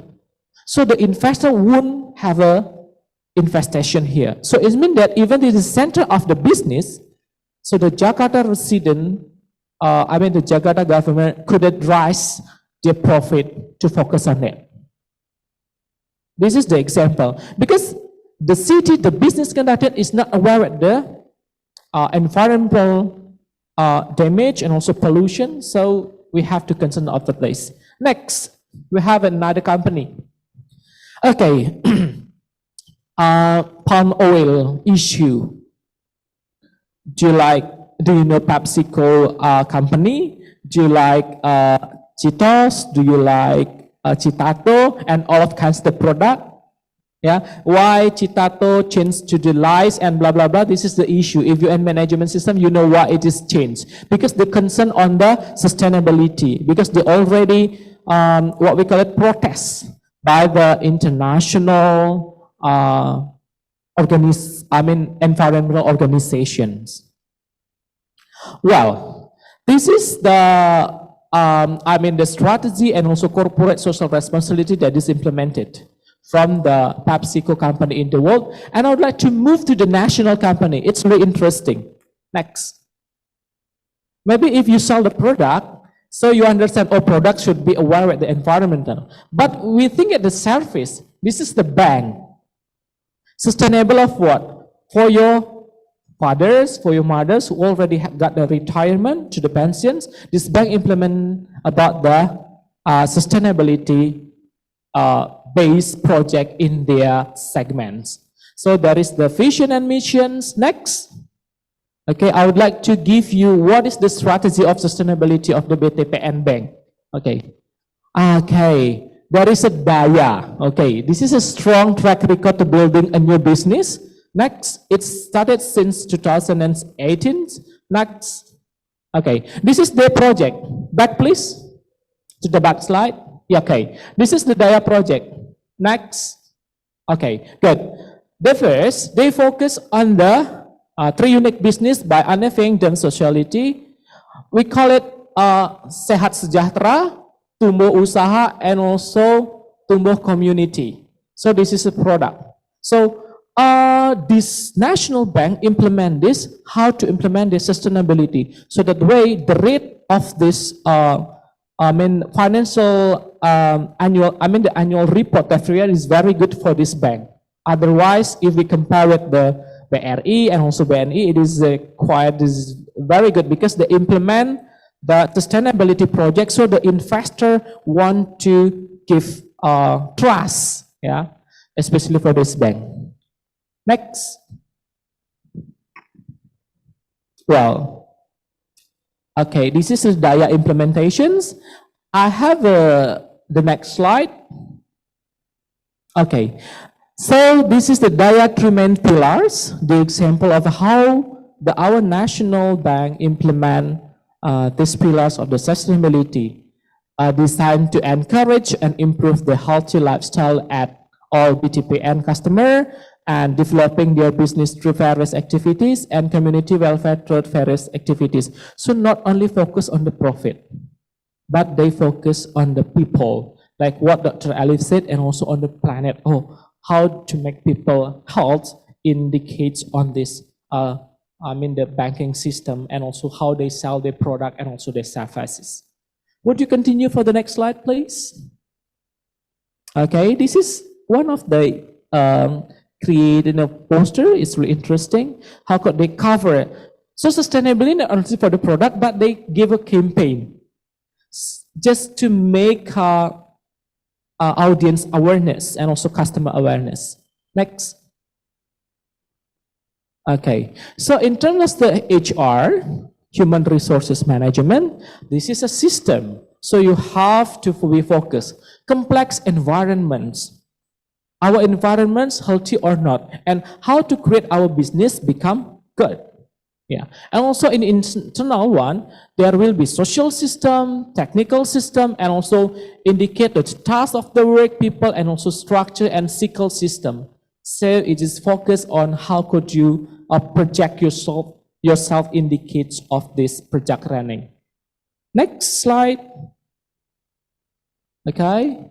This is my questions for you guys. So you have to answer the questions after this with the moderator will like this. Why youngsters need respond to the need for sustainability development? So, my friends, Sukma, Devi, I think you will give a clue indicates for these questions. Why you guys should have to concern on your entrepreneurial idea. You have to focus on this. Why should you aware with the sustainability indicators of the environment? Next slide. Okay. Yeah. Would you click? We have some quotes. Okay. So I would like to give you highlight on this session. You can see that. The last one, please. Okay, so sustainability business, in conclusion, how to make it very easy to understand is business, how to make everyone happy, but not to make everyone envy because of the competitiveness, because of the competitor. Happy here means that how to be sustainability, how to connect with other, how to be how to love yourself, and how to create the good ambience through your workforce. So it's really important for you how to create the business happy, because happy means that sustainability.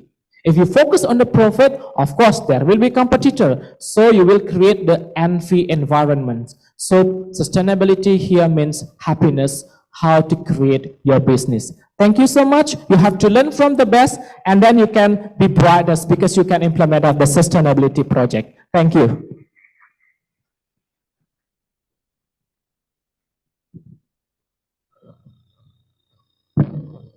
Okay, thank you very much, Mr. Bass, for the very wonderful and amazing presentations about ESG and CSR and how it is so important for us, especially young generations, in terms of making opportunities to make new business, because how important caring about our environment is and how it's going to be integrated with corporate social responsibility and ESG, of course. Now, let's go to our last speaker of the day, which is Ms. Devi.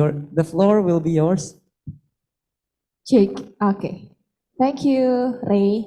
Hello, guys. So I'm Devi. I'm 21 years old. So I standing here. So I want to share to you guys about my experience and my principle, what I do when I was young today. So guys, I'm Devi in the next slide. So today I have 2 points that I want talking today, guys. The first one is opportunity, and I want to talking about preparation. Next slide, please. Okay, because nothing happened accidentally. So the next slide. Now, I want to tell you guys about my little journey, my little experience when I running some business. So I start my business for the first time is when I was 6 years old. It's mean when I'm still in maybe grade 1, I guess. So the first one I sell is the toys that I make from the paper. So I sell to my friend. That's I got 20,000 rupee for the first time when I was 6 years old. After that, I sell some jewelry, bracelet, and then when my hobby is cooking, so I sell some food. So I sell in the coffee day, but I stop it because it's very hard process. I make it and I wake up in 3 a.m. and then my profit is so little.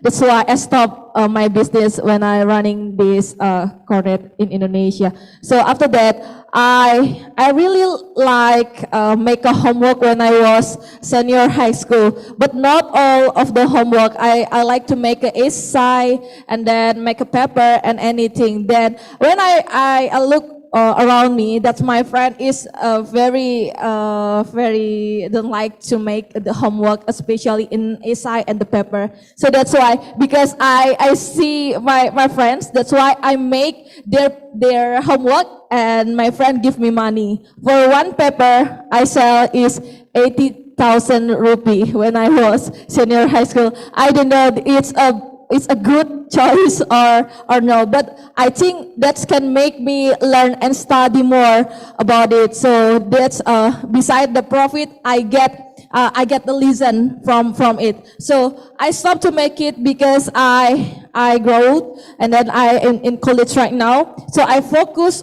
for improve my skills, my soft skill. So today I'm very interested with the public speaking, and I improve my skill like my passion. I like dancing. So I have a dream. Sometime I wanna be announcer. I wanna be a presenter and anything that in the public as a public speaker. And beside of that, I wanna do something that I want to do, and then I get something new and best for my future.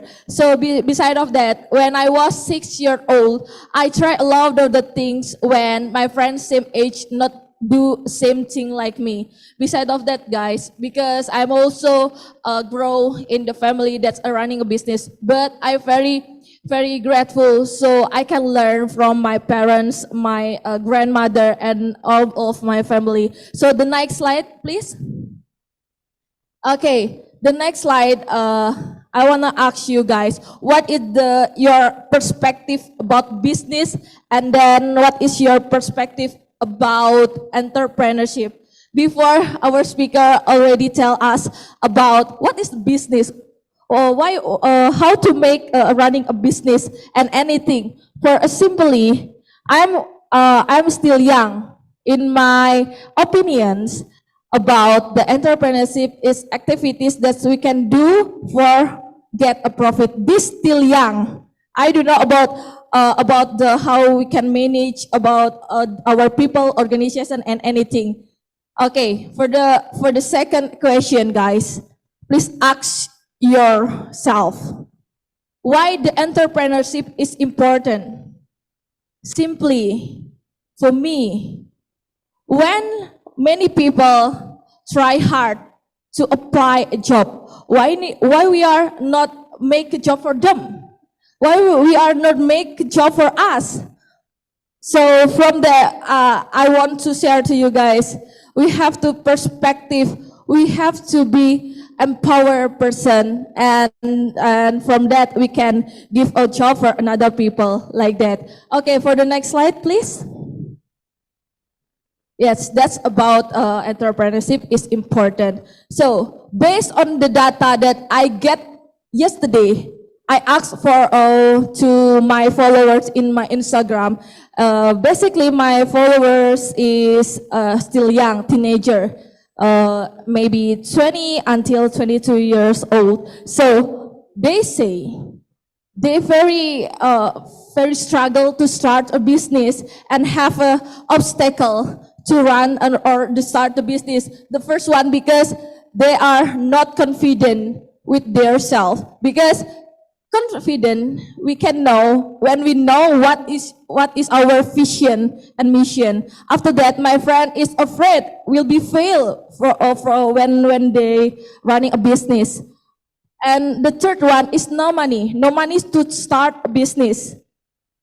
The four is no support. Nobody support their idea.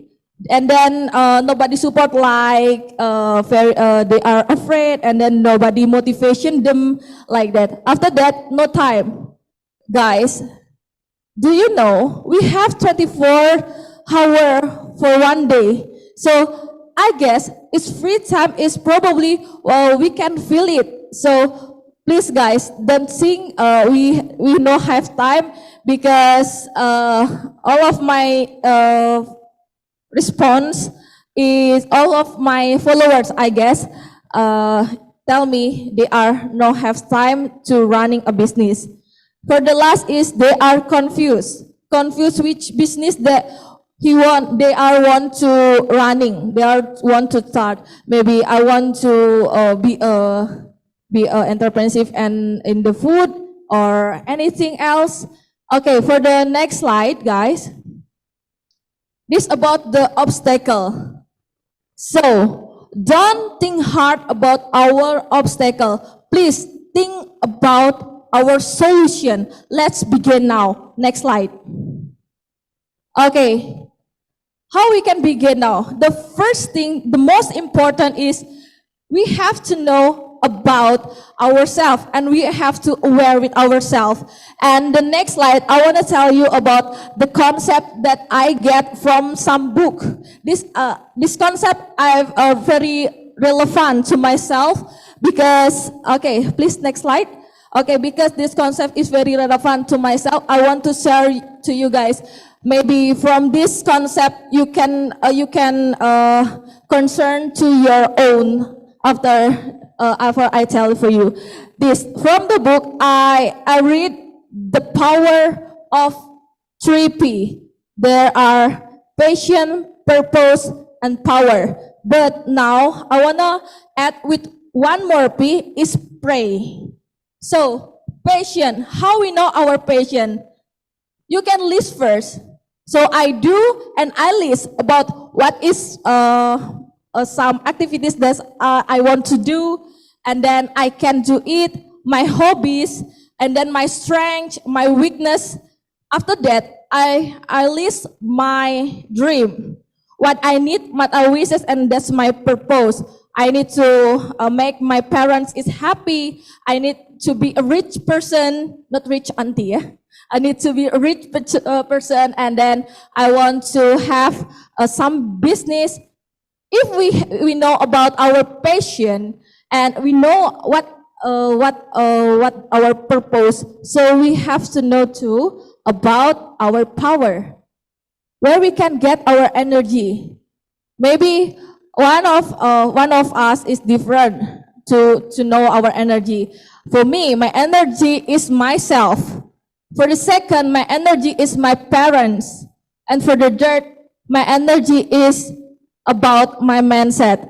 So beside of that, energy will become for outside or inside for us. So for the last is pray. Balance for with the permission is most important for me. That's a simple look or simple perspective that I want to share to you guys. So the next slide, please. Okay, when you have some plan, don't only think about your plan. Please do it. After you do it, you will know about what is wrong when we do it, and then after that you will know about your mistake, your weakness, and anything. So from that you can get a lesson, and you can learn from your lesson. So it's very important. Experience is the most important in our life. And then you don't stop when you do a mistake. So evaluate yourself.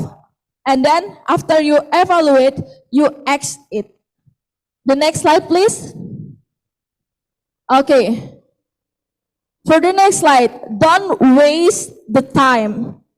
Maybe in one day, 24 hours, maybe we are used, maybe a quarter of our life is for using social media, scrolling, and make us overthinking and feel not confident, feel afraid, overthinking, and feel sad and feel bad.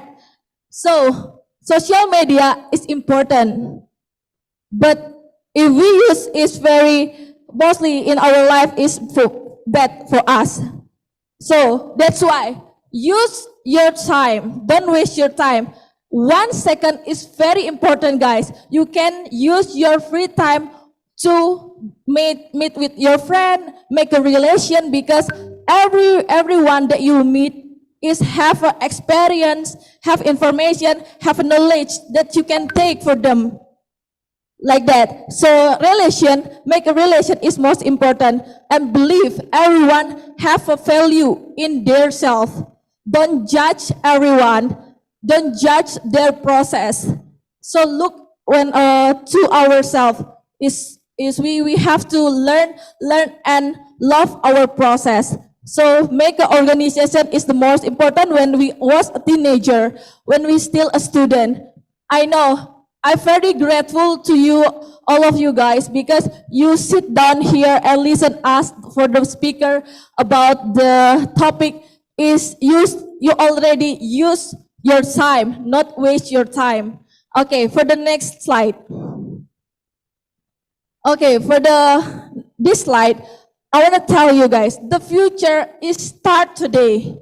Okay, not tomorrow. And there is always first time in anything. So guys, fun fact, this is my first time. I know my first time will be not perfect. So this is my first time. I want to ask you guys, when is your first time? When is your first time? Now or never? That you can ask yourself. And then for the last, let's do a small thing in a great way. Okay, I know this is my first time.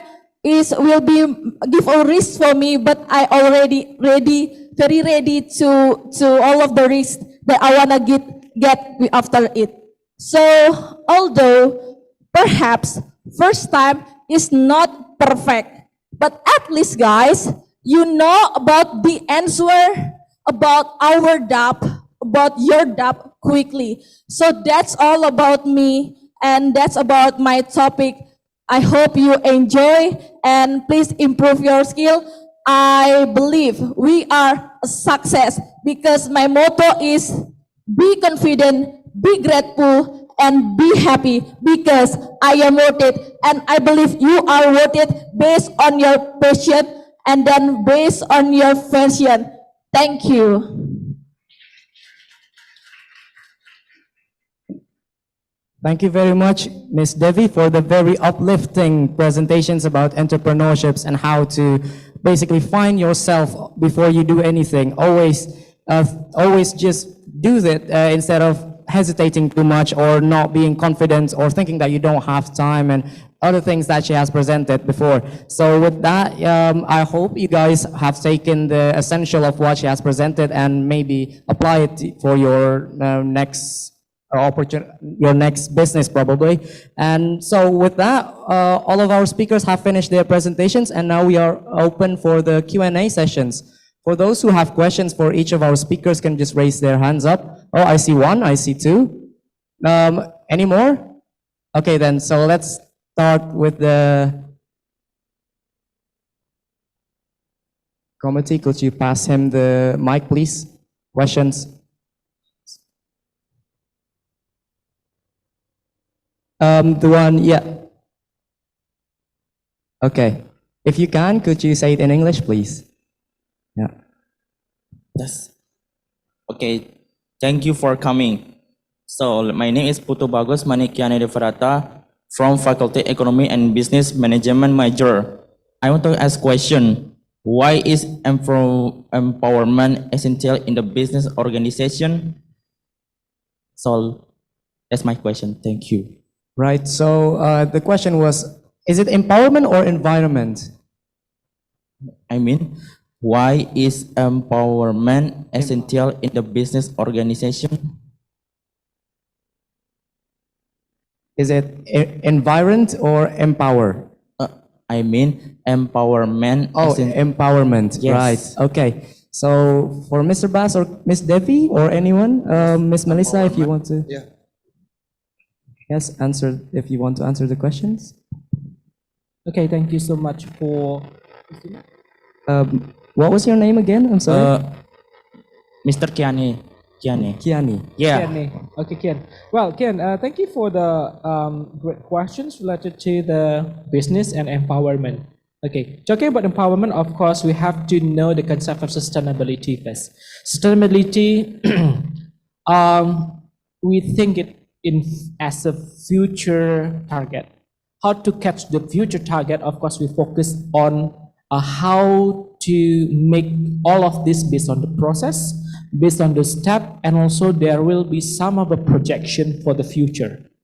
Okay, talking about the projection of the futures, we focus on the empowerment. In Bahasa, we call it pemberdayaan. Okay, who will be empowered? That's the questions. We have environments and also the situations around us.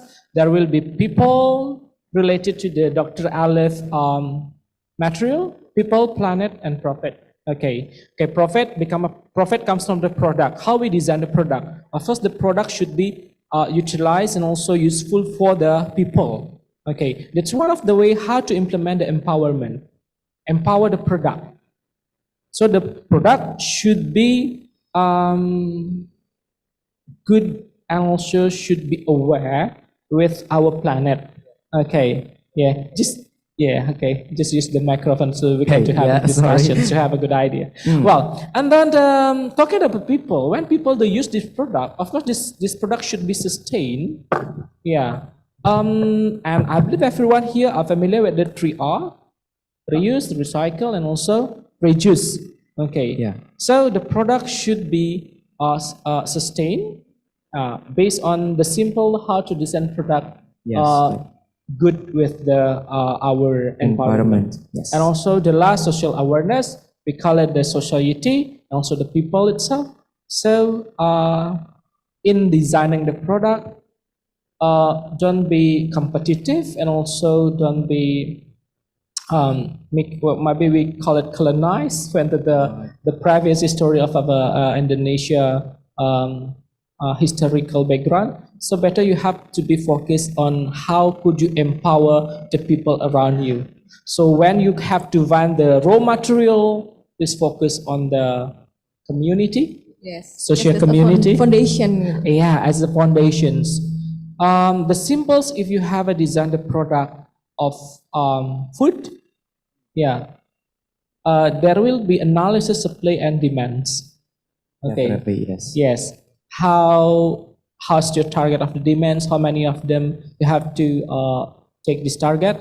There is a explanation from the Australia, from Melissa Fong. There is a business model canvas. You can use it. Yeah. And then after that, the focus on the supply. You come to the people. So you have a collaborations with the farmers to provide you the raw material. So they will give you a lot of things. For example, the implementation of sustainability in terms of the business should relate in the empowerment system. The product of the Sido muncul, so they have to make a sustainability CSR with the ginger farmers. Okay, so they can empower them. So the people will happy with your business. So that's why I started sustainable business. How to make people happy? Happy means that you have to empower others. Yeah, definitely. Empower the planet, empower the people, and of course it would be profitable because many companies will support you. Yeah, not envy. Envy means individualistic. All of them focus on the profit only. So the people will feel envy about your business, so it wouldn't be sustained. So how do you think? So maybe I want to tell about what can we do. Maybe so today we know about ceremony in Bali ini ceremony. We can make a hampers and then we can collaboration with the farmer. So that's can we do. That's implementation for sustainable development, I guess. But just a little because I'm still young, so I didn't know about how to make. Management is good, like organization is good. I know it's profit is bonus, Yes. right? But because we still a student, we always think, okay, I need get a profit. But when we know about our purpose, it profit. I will know about the behind of the debt. Like we know about how to empower the people, and then how we to learn like that. This for what fix our foundation like that. One thing that I would emphasize for our students and also for the young prospective leaders to lead the business as a prospective entrepreneurs, don't be afraid if you don't know much about the management system and how to conduct the business. Just focus on the entrepreneur sustainability. For example, Devi Sukma is not from the management students, right? Yes, right. But you can empower your communication skill, how to support your business. It is good because we have to think simple. Conducting the business, just focus on how to make everyone happy. Indicates you have to care with the environment. Yeah, because you live in this world, you have to be healthy. Yeah, so the business should be aware with the environment. Yeah. So the key terms about the empowerment, yeah, you care about your community and also society. It's really important. Yeah, definitely. That was a really good answer from Mr. Bas and Ms. Devi. Will that answer your question? Yes. Right. Okay. Okay, so for the next questions, who will be? Oh, okay. Can we give it to the lady then? Thank you. I'm from Uniknas. Okay. Are we still connect with the Turkey and Australia? I don't know, from the Australia I have still one connect? question for them. Okay, right. I think can we check for Miss Melissa and Dr. Jale? Are they still here? Oh, right. Yeah. Okay, thank Cool. you. Hello there. I have one question about how about in your country about the external regulation, maybe in the public sector, government maybe that influence for the development business. It may be in the regulation or the others that will regulate the business in your country. And then in Mr. Basmantra, I'm interested for the GSR and in environment. ESG. I think it's the important for us for the sustainable growth in the environment. And about the regulation, maybe in the that arrange about the that your point, because the example in the problem in Jakarta that you said, what the mistake, the problem that, and then there are high air pollution, and we don't want in Bali will be, because I know the pollution, air pollution in Bali is in good. Maybe we have the Trihita Karana, our concept in Balinese, and then maybe we keep the forest, and then the environment, and the concept of Hindu, the Trihita Karana. How about the problem, the mistake, and then make the pollution? And because I know all the company business in Indonesia must be care for the environment, because in the permit there is the clause they must aware for the environment. But why it's happened in the pollution, and how about your opinion?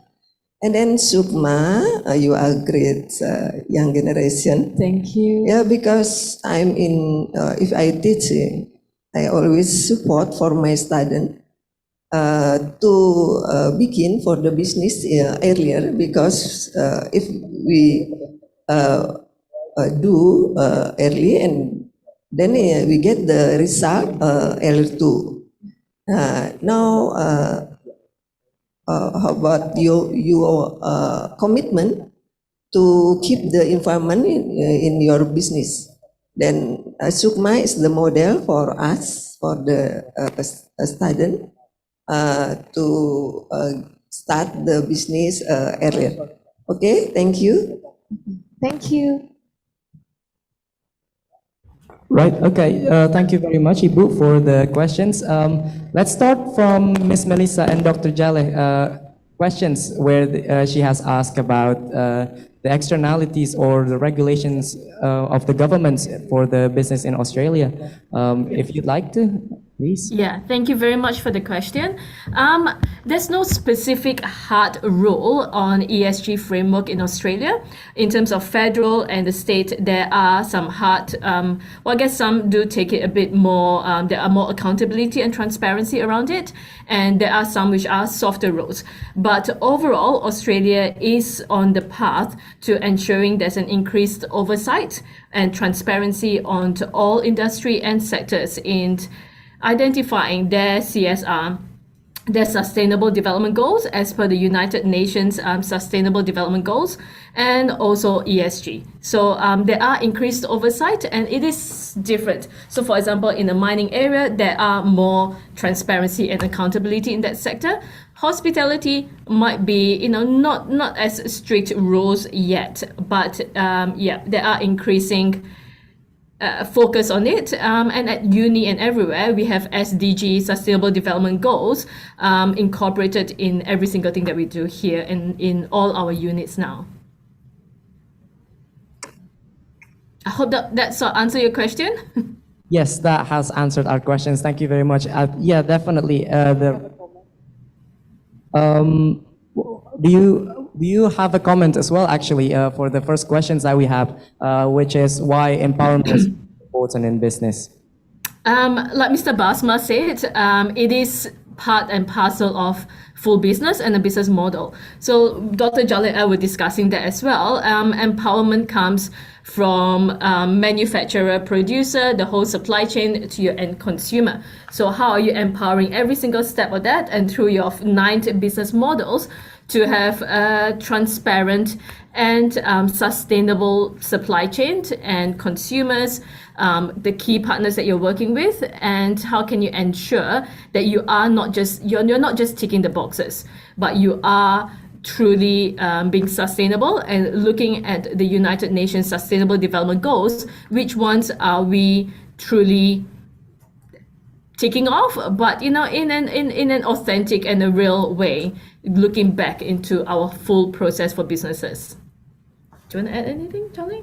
No, that's just also because consumers are now more aware and better informed as well. So the expectations from the businesses has changed. It's no longer just focused on economic sustainability, and stakeholders, including shareholders and government as well as other stakeholders like financial institutions, suppliers as well. The expectations has changed that now sustainability is just more than returning back to shareholders, but it's also about social and environmental sustainability as well. So a lot of organizations now incorporate a hybrid model where they have their economic goals, but as well as their environment and social goals as well.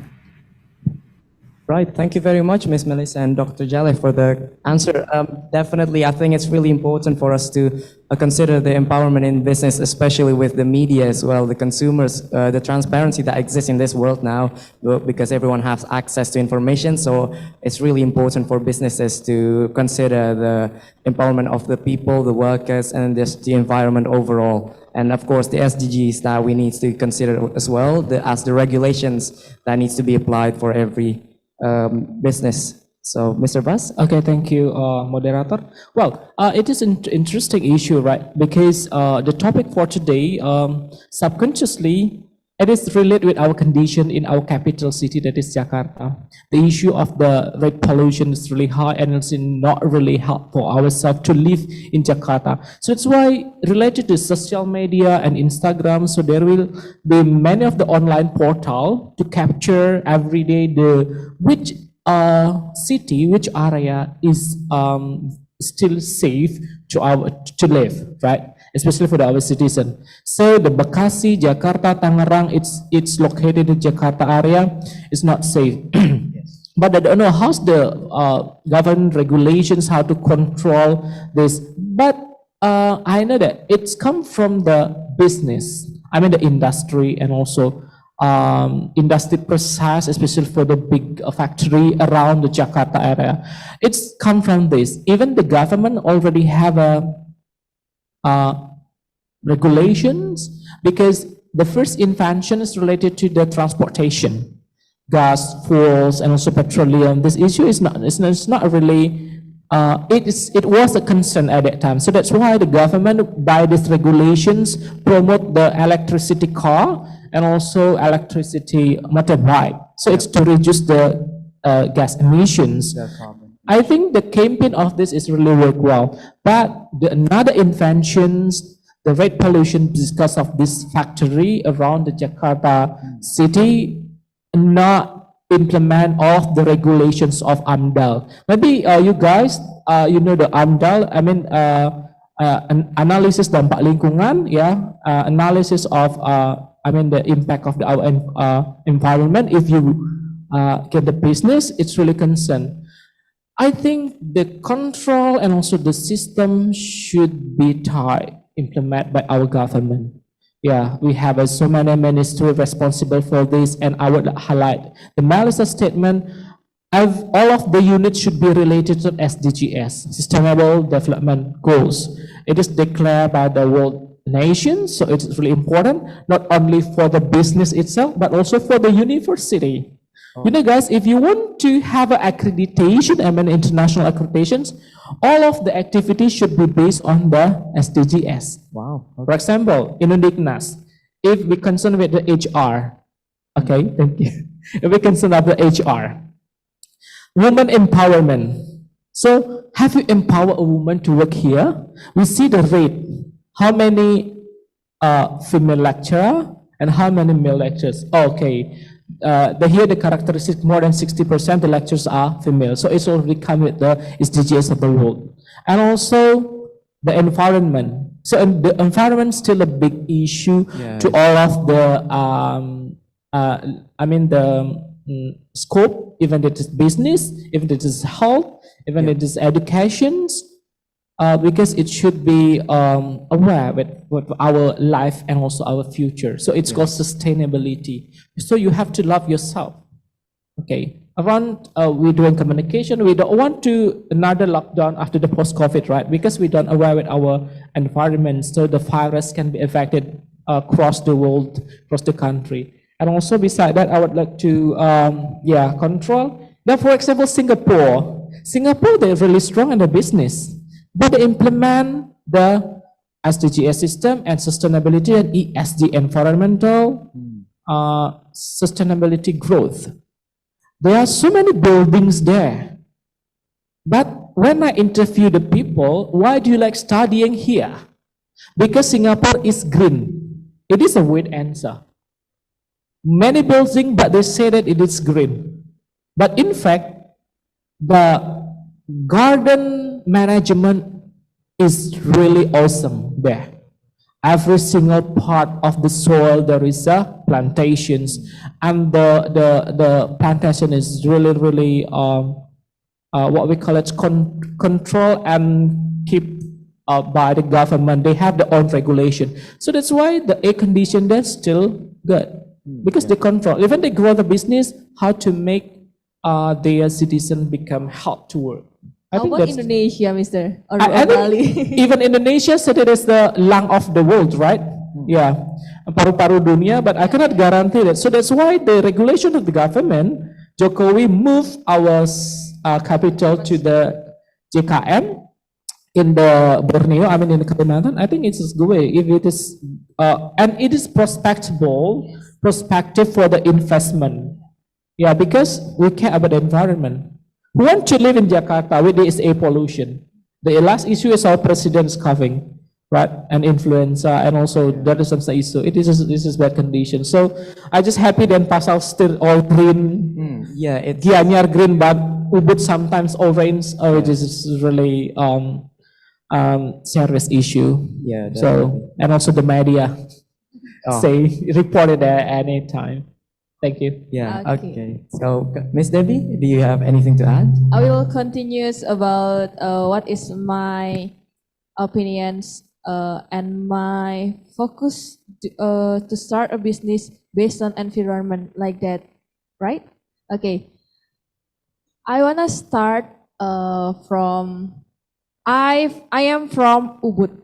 So in Ubud is many tourists go there. It's a tourism city.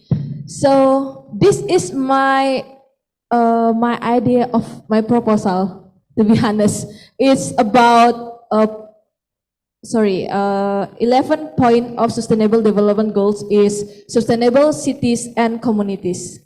So my home is in the lane. In Indonesia is the gang. Lane is identical. Dirty, pollution is not good to look at. So the view is very bad. But now I collaboration with the teenager that in Bali is called STT, and then I collaboration with organization in my village to upgrade the lane to be, I forget about my topic is lane clean and green tourism. So I try to make it that's my implementation about Tri Hitakarana, like connection to the gods, how to keep the temple, and then connection to people, like I do a socialization, and for the last connection to environment, I cleaning my lane, and then I modification and put the tree or the flower and anything in my lane. So from that, I need the tourism will become, because my lane is access go to the Ubud market. That's why I want all of the people in my lane is aware about it, and then many people, many home is include with homestay. So that's why I invite all of them to aware about sustainable cities and communities to make lane clean and green tourism. Yes. Thank you. Pretty cool. Yeah, relate with the regulation, the Balinese government regulation of Rehab Trihita Karana, yeah, Ibu has mentioned just now. It's already promoted and already implemented, but should be controlled by the government. How hotels, all of the industry in Bali implement this, every single factors of this Trihita Karana. So controlling, evaluating, and doing assessment is a good way how to make sustainability. In my opinion, I think it's really important. The simple thing, you have to giving feedback, evaluations. Yeah. So because we want to live, I mean, in health. Okay. Yeah. So if health is really important, but if we have not health, we cannot do the other things.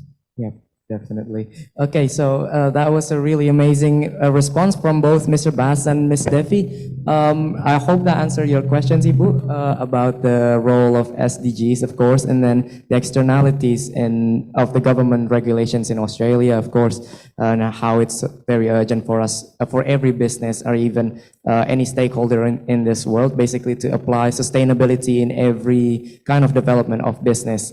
And yeah, I hope that answered your questions. Will there be any more questions from online? Are there any questions for the participants? Oh, okay then, right. We still have one more, isn't it?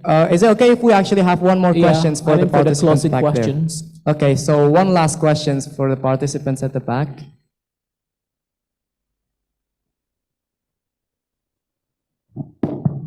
Okay, hello. Hello. Good afternoon, everyone. I'm Wina. I'm the first semester of management student in Uniknas, and I wanna ask some practical question. In Indonesia, especially, there is a sustainability business is not that pop up or bold. How do we, as a youngster, increase the awareness for public especially about the importance of us to develop or supporting sustainability business? Thank you. Okay, right. Thank you very much for the questions, Wina. Can I back to Melissa from the ECU Australia? Melissa, Yes. would you give some tips to our students? Yes. Related to the questions for youngster? How to raise the awareness. Yeah, to raise awareness. How to raise the awareness among the public and the young people in Bali? Yeah, because they ask, practical tips for them to aware how to build sustainability in the business. Yeah. Well, I guess for me, my background's in marketing, and marketing. If you have, it goes hand in hand with the business model, obviously, and marketing's one of the great ways, marketing communications, to get your message out there. So if I'm thinking about youngsters, and I've met a number of amazing students in Unditnas, you are really, really good at social media. You're really good at getting messages out there in an effective manner. So that could definitely be one of the ways you look at to be able to get your message out there. What are the key messages about sustainable development goals, and how are you going to get it out there in a viral manner? Look at LinkedIn for professional platforms. Look at obviously your TikTok, your Instagram, your Facebook. All your different target audiences can be reached through that manner as well. And the places that we've stayed at when we were in Bali, I know Bali is amazing in terms of sustainability. You are quite advanced, and in terms of Copernic, everywhere else, there are messages that we see in our everyday life when we were in Bali for that 2 weeks, in the hotel and in places that promotes sustainability. So it could be going back to looking at education. How are you going to get that? So for example, if you're targeting maybe your parents' generation, it could be looking at Facebook. If you're targeting more people your age, it could be building small community pockets and community empowerment, like what the other speaker was saying in Ubud, and obviously using social media to reach them. Okay, thank you very much, Miss Melissa, for the answer. Yeah, we think it's a really good answer about how it goes back to us as young generations, as teenagers, to basically berupaya or just like try to raise the awareness of the people to have the sustainability goals. Yeah, it's really, for me, the tip is related to you have to motivate yourself. You have to build in the positive environments. It means that you have to find positive environment, positive people, and also positive community. I believe that everyone here can select which environment, which community, which group of students think positively, act positively, speak positively according to yourself. So you have to choose this one. So there in Bali, di Trihita Karama, we have Trikayu Parisuda. So you have to find this kind of the people to aware yourself that you want to grow in the sustainability for your future. So that's why if you have a friend with the good people, will be good. If you have a friend with the bad people, you know the answer.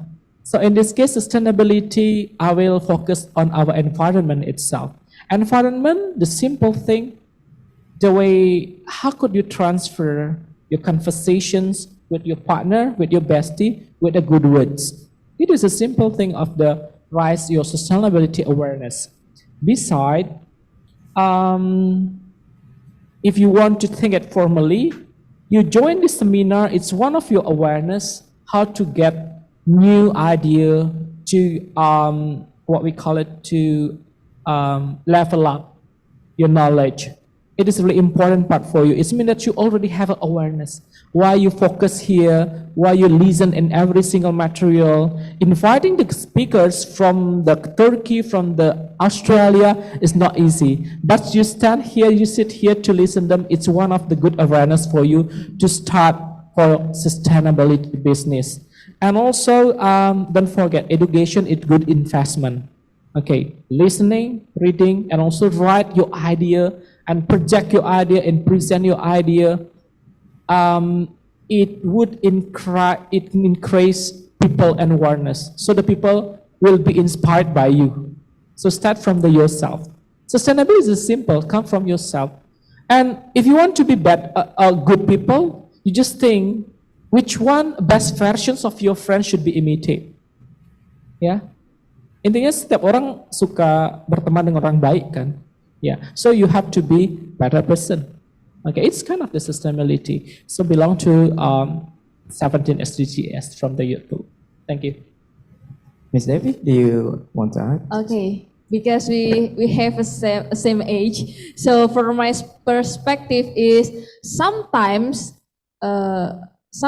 we will aware if we feel bad or we get some disaster, you know. We will aware when we feel some disaster. So before disaster will become, you wanna think about how disaster is not come for my anticipation. So after that, how about you, Pak? Yeah, it's cool because it's in line with our topic today. It's the risk management for ESG. Yeah. Okay, ESG, environment, sustainability, growth is one of the risks. And that you have to control the risk for the future. Yes, think about the risk. Before you something, think before you speaking, and think before you do it, and like Trikayu Parisuda, like that. So this is the most important. And then invest ourselves from education, soft skill, like that.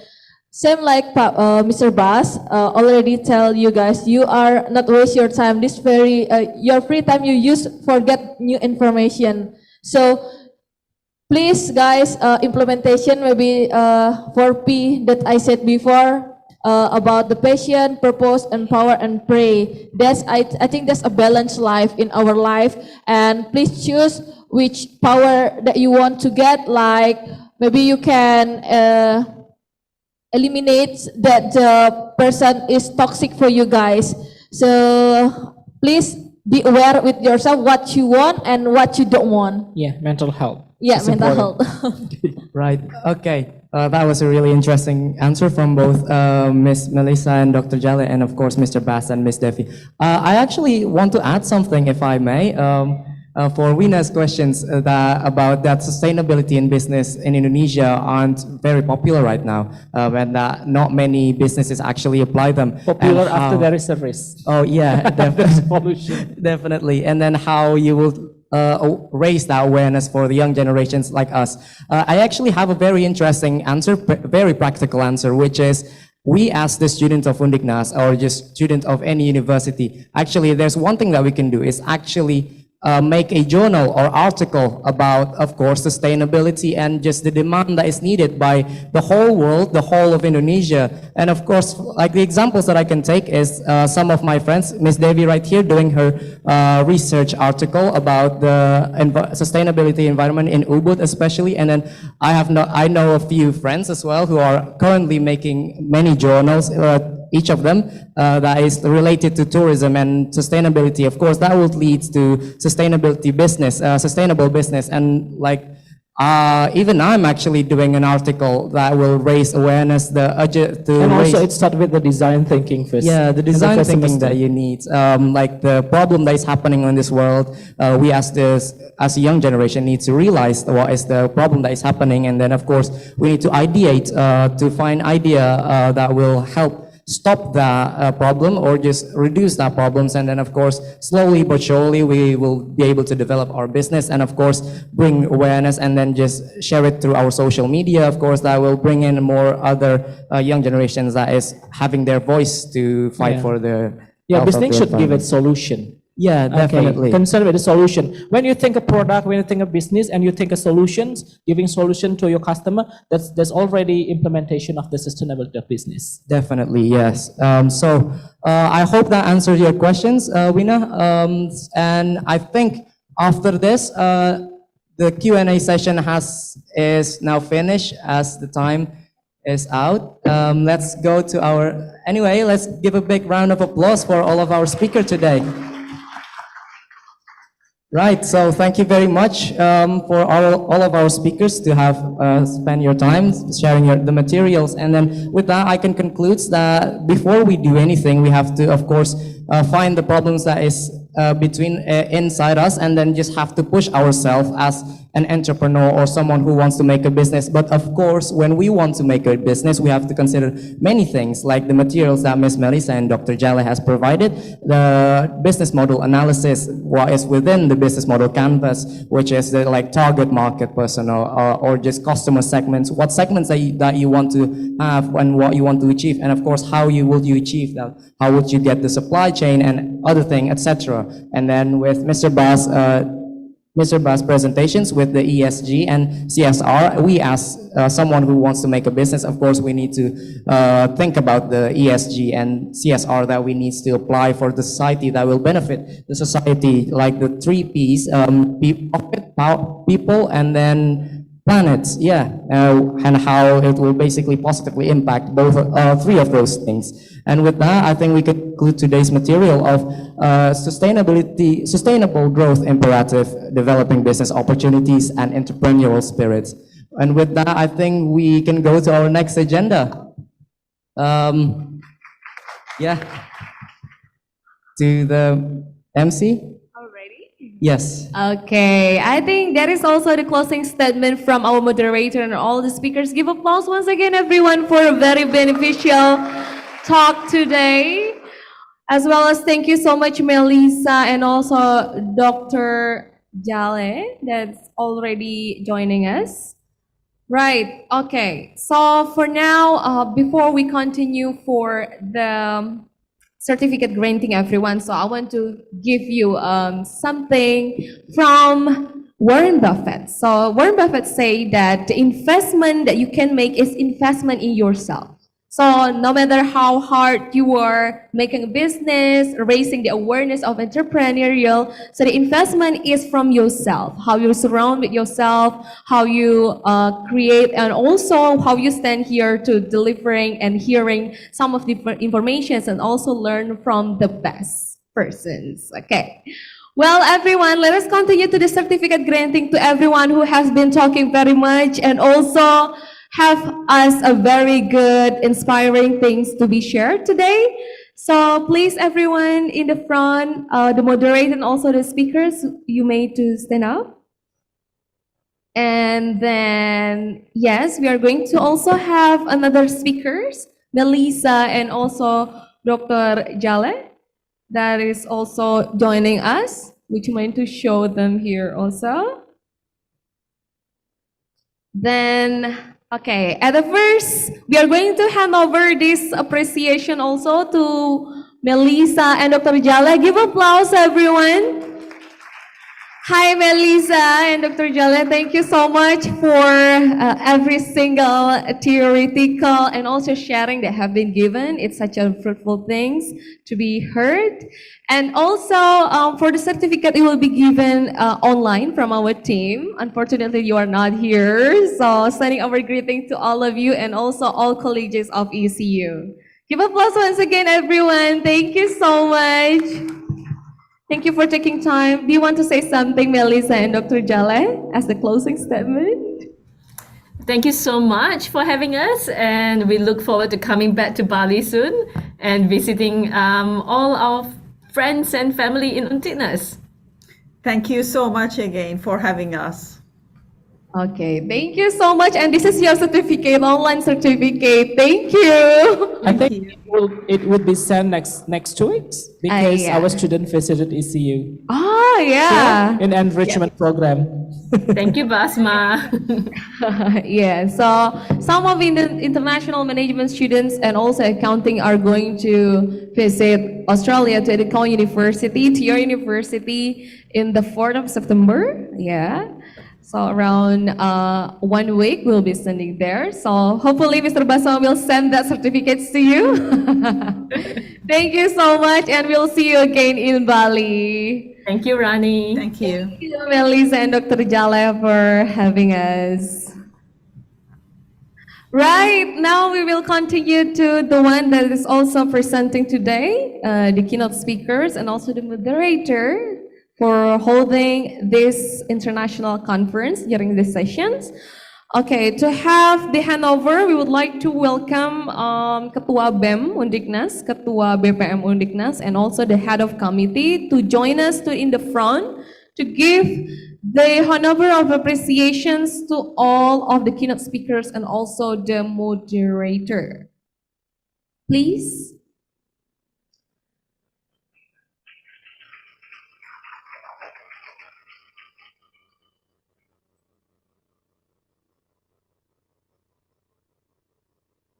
Okay, the first one we would begin with Ketua BEM Undiknas, right? Would you mind to stand up in the front of the table for the keynote speakers? Right, Ketua BEM will hand over the flowers and also the certificate to the speaker. Right, would you mind to start with, okay, we start with Pandey Made Devi Sukma Ernita. Okay, give applause to Pandey Made Devi Sukma Ernita for the sharing session as your representative, everyone. Right, and the second one we are going to have Ketua BPM, yeah, to hand over to Rayhan Wijaya as the moderator. Okay. And then you'll be given the certificate also and a merchandise. Give applause to our moderator today, Rayhan. Such a very good point, good moderator. And we would like to also welcome Ibu Evi, Desa Evi. Is she available here? to join us as the Vice Dean for Faculty of Economic and Business. Is she available?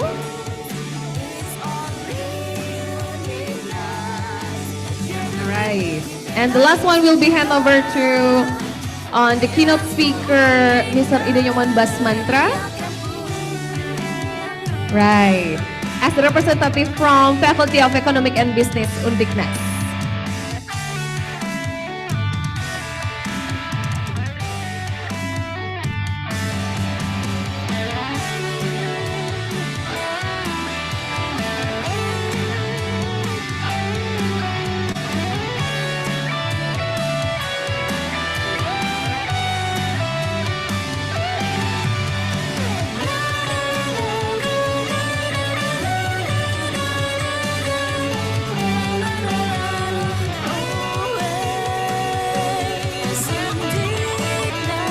All right.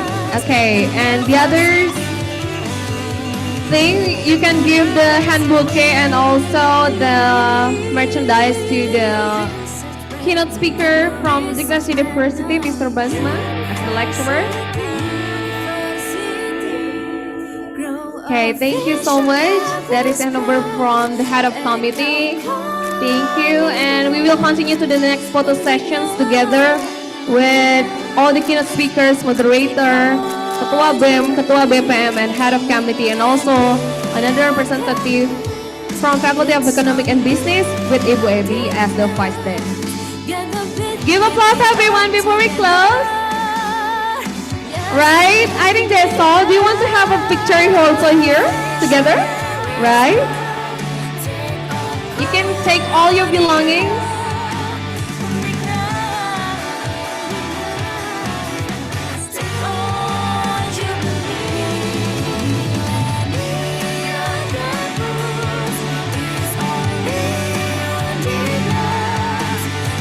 Right, take a picture together. Like everyone, you may stand up. I know it's been a long time you have sitting. Please arise, everyone, and do some stretch and do some pictures.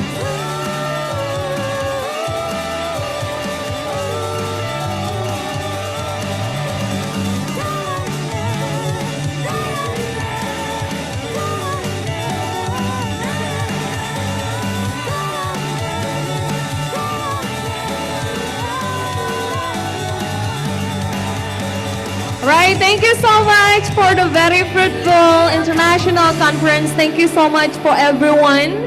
For participants, please be seated once again because we have some announcements to be given. Thank you so much for all keynote speakers. Thank you so much for all the teams and also all the students organization that is coming today. Thank you so much.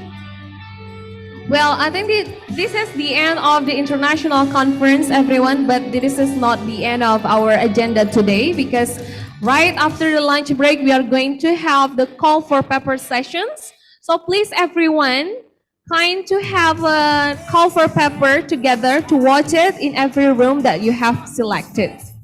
So please kindly go to the room that is out of this building. I mean, like in front of the auditorium, you are going to have some rooms there. Or if you want to watch here, you can stand here, stay here because we are going to have some presenters also here. Yes, I'm Rani Susanti. Thank you so much, everyone, for having me as your master of ceremony from the opening until this time, the international conference. All right, I'm going to switch to bahasa to make you understand, ya. Oke, jadi setelah ini, setelah ini kalian akan tetap berada di sini karena saya akan panggilkan nama-nama untuk registrasi. Dan jadi untuk registrasi akan dipanggil pakai nomor absen yang sudah tertera. Ya, jadi silakan dicek dulu nomor absennya. To make it very well, ya, dan tetap tertib gitu ya. Dan sekali lagi bahwa ini bukan berakhir.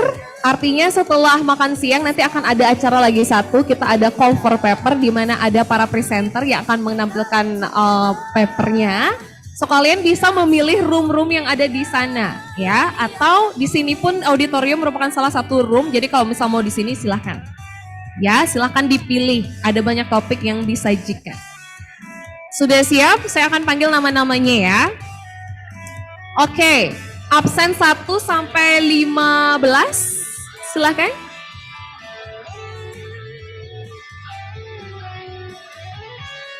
Untuk melakukan registrasi.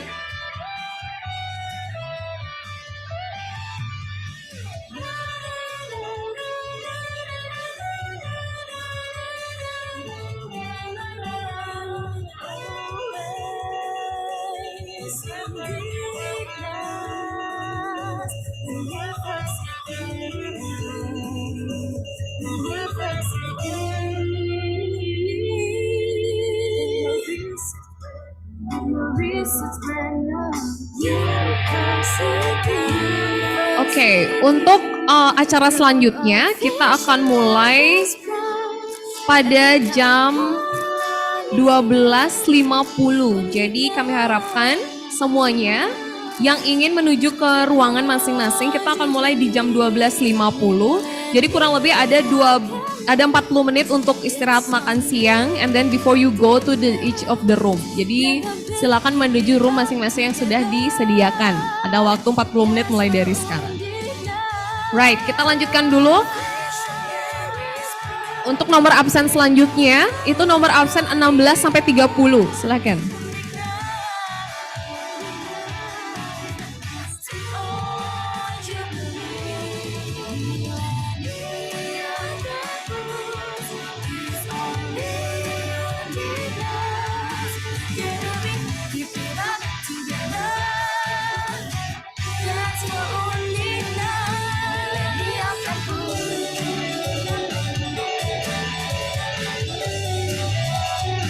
Oke, jadi setelah ini akan ada makan siang. Setelah makan siang akan ada parallel sessions ya, sekali lagi untuk mengingatkan. Dan setelah parallel session di ruangan, kalian bisa balik lagi ke sini for a closing ceremony. Jadi ada penutupan, ada announcements untuk best paper juga, dan ada awarding sessions. Jadi akan dibagikan hadiah untuk beberapa pemenang dari call for paper. Seperti itu. Jadi akan berkumpul lagi ke sini setelah parallel sessions.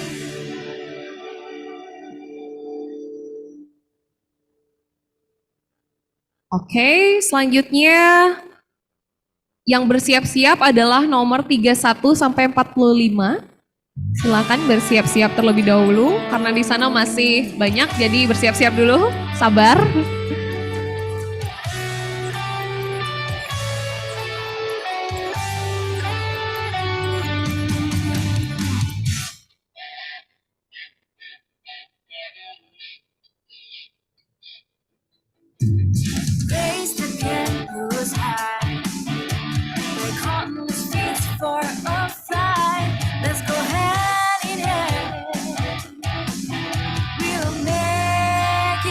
Oke, tampaknya sudah. Silakan nomor 31 sampai 45.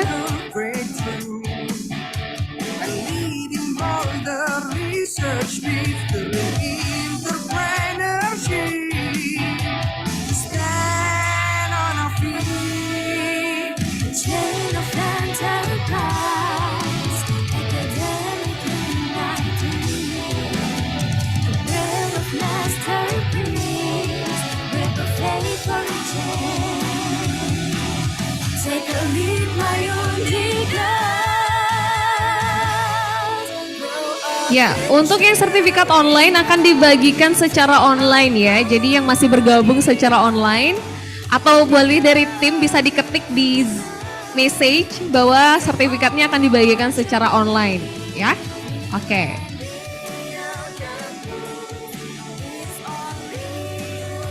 Right, the next one tadi kita lanjutkan ke 46 sampai 60 silakan.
visionaries proud, engkau kalian Undignas,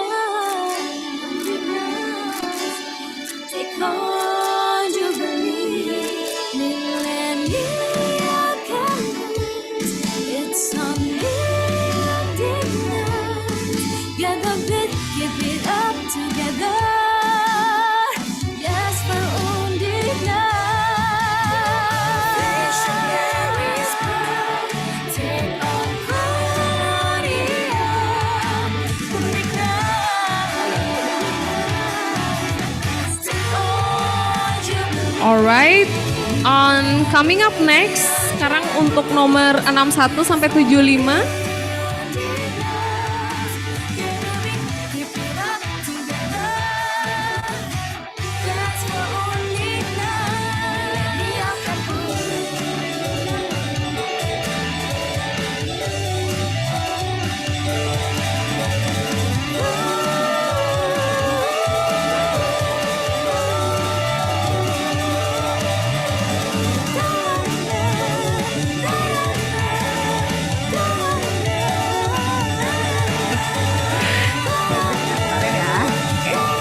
Alright, next kita akan punya nomor 75 sampai 90.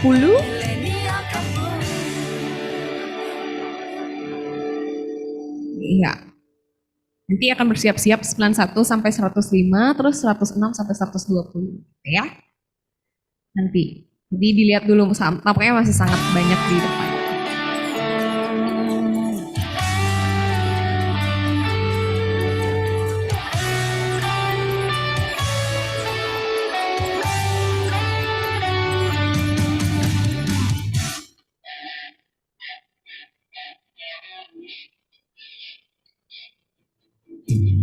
Raise the campus high. Break heartless feet for a flight. Let's go hand in hand. We'll make it all through. Technological breakthrough and leading all the research victory. Oke, yang nomor 91 sampai 105 tampaknya udah bisa. Ya, tapi hati-hati.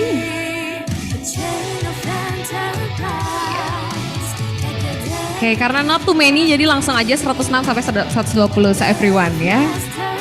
Thank you so much for joining. Silakan nanti bisa menonton cover paper di jam 12.40 teman-teman. Jadi bisa berada di dalam ruangan sambil menonton presentasi dari beberapa paper yang akan disajikan. Have a nice lunch and thank you.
Visionaries proud, engkau kalian Undignas, take on jubilee, millennial campaigns, it's on Undignas, get a bit, give it up together, yes for Undignas.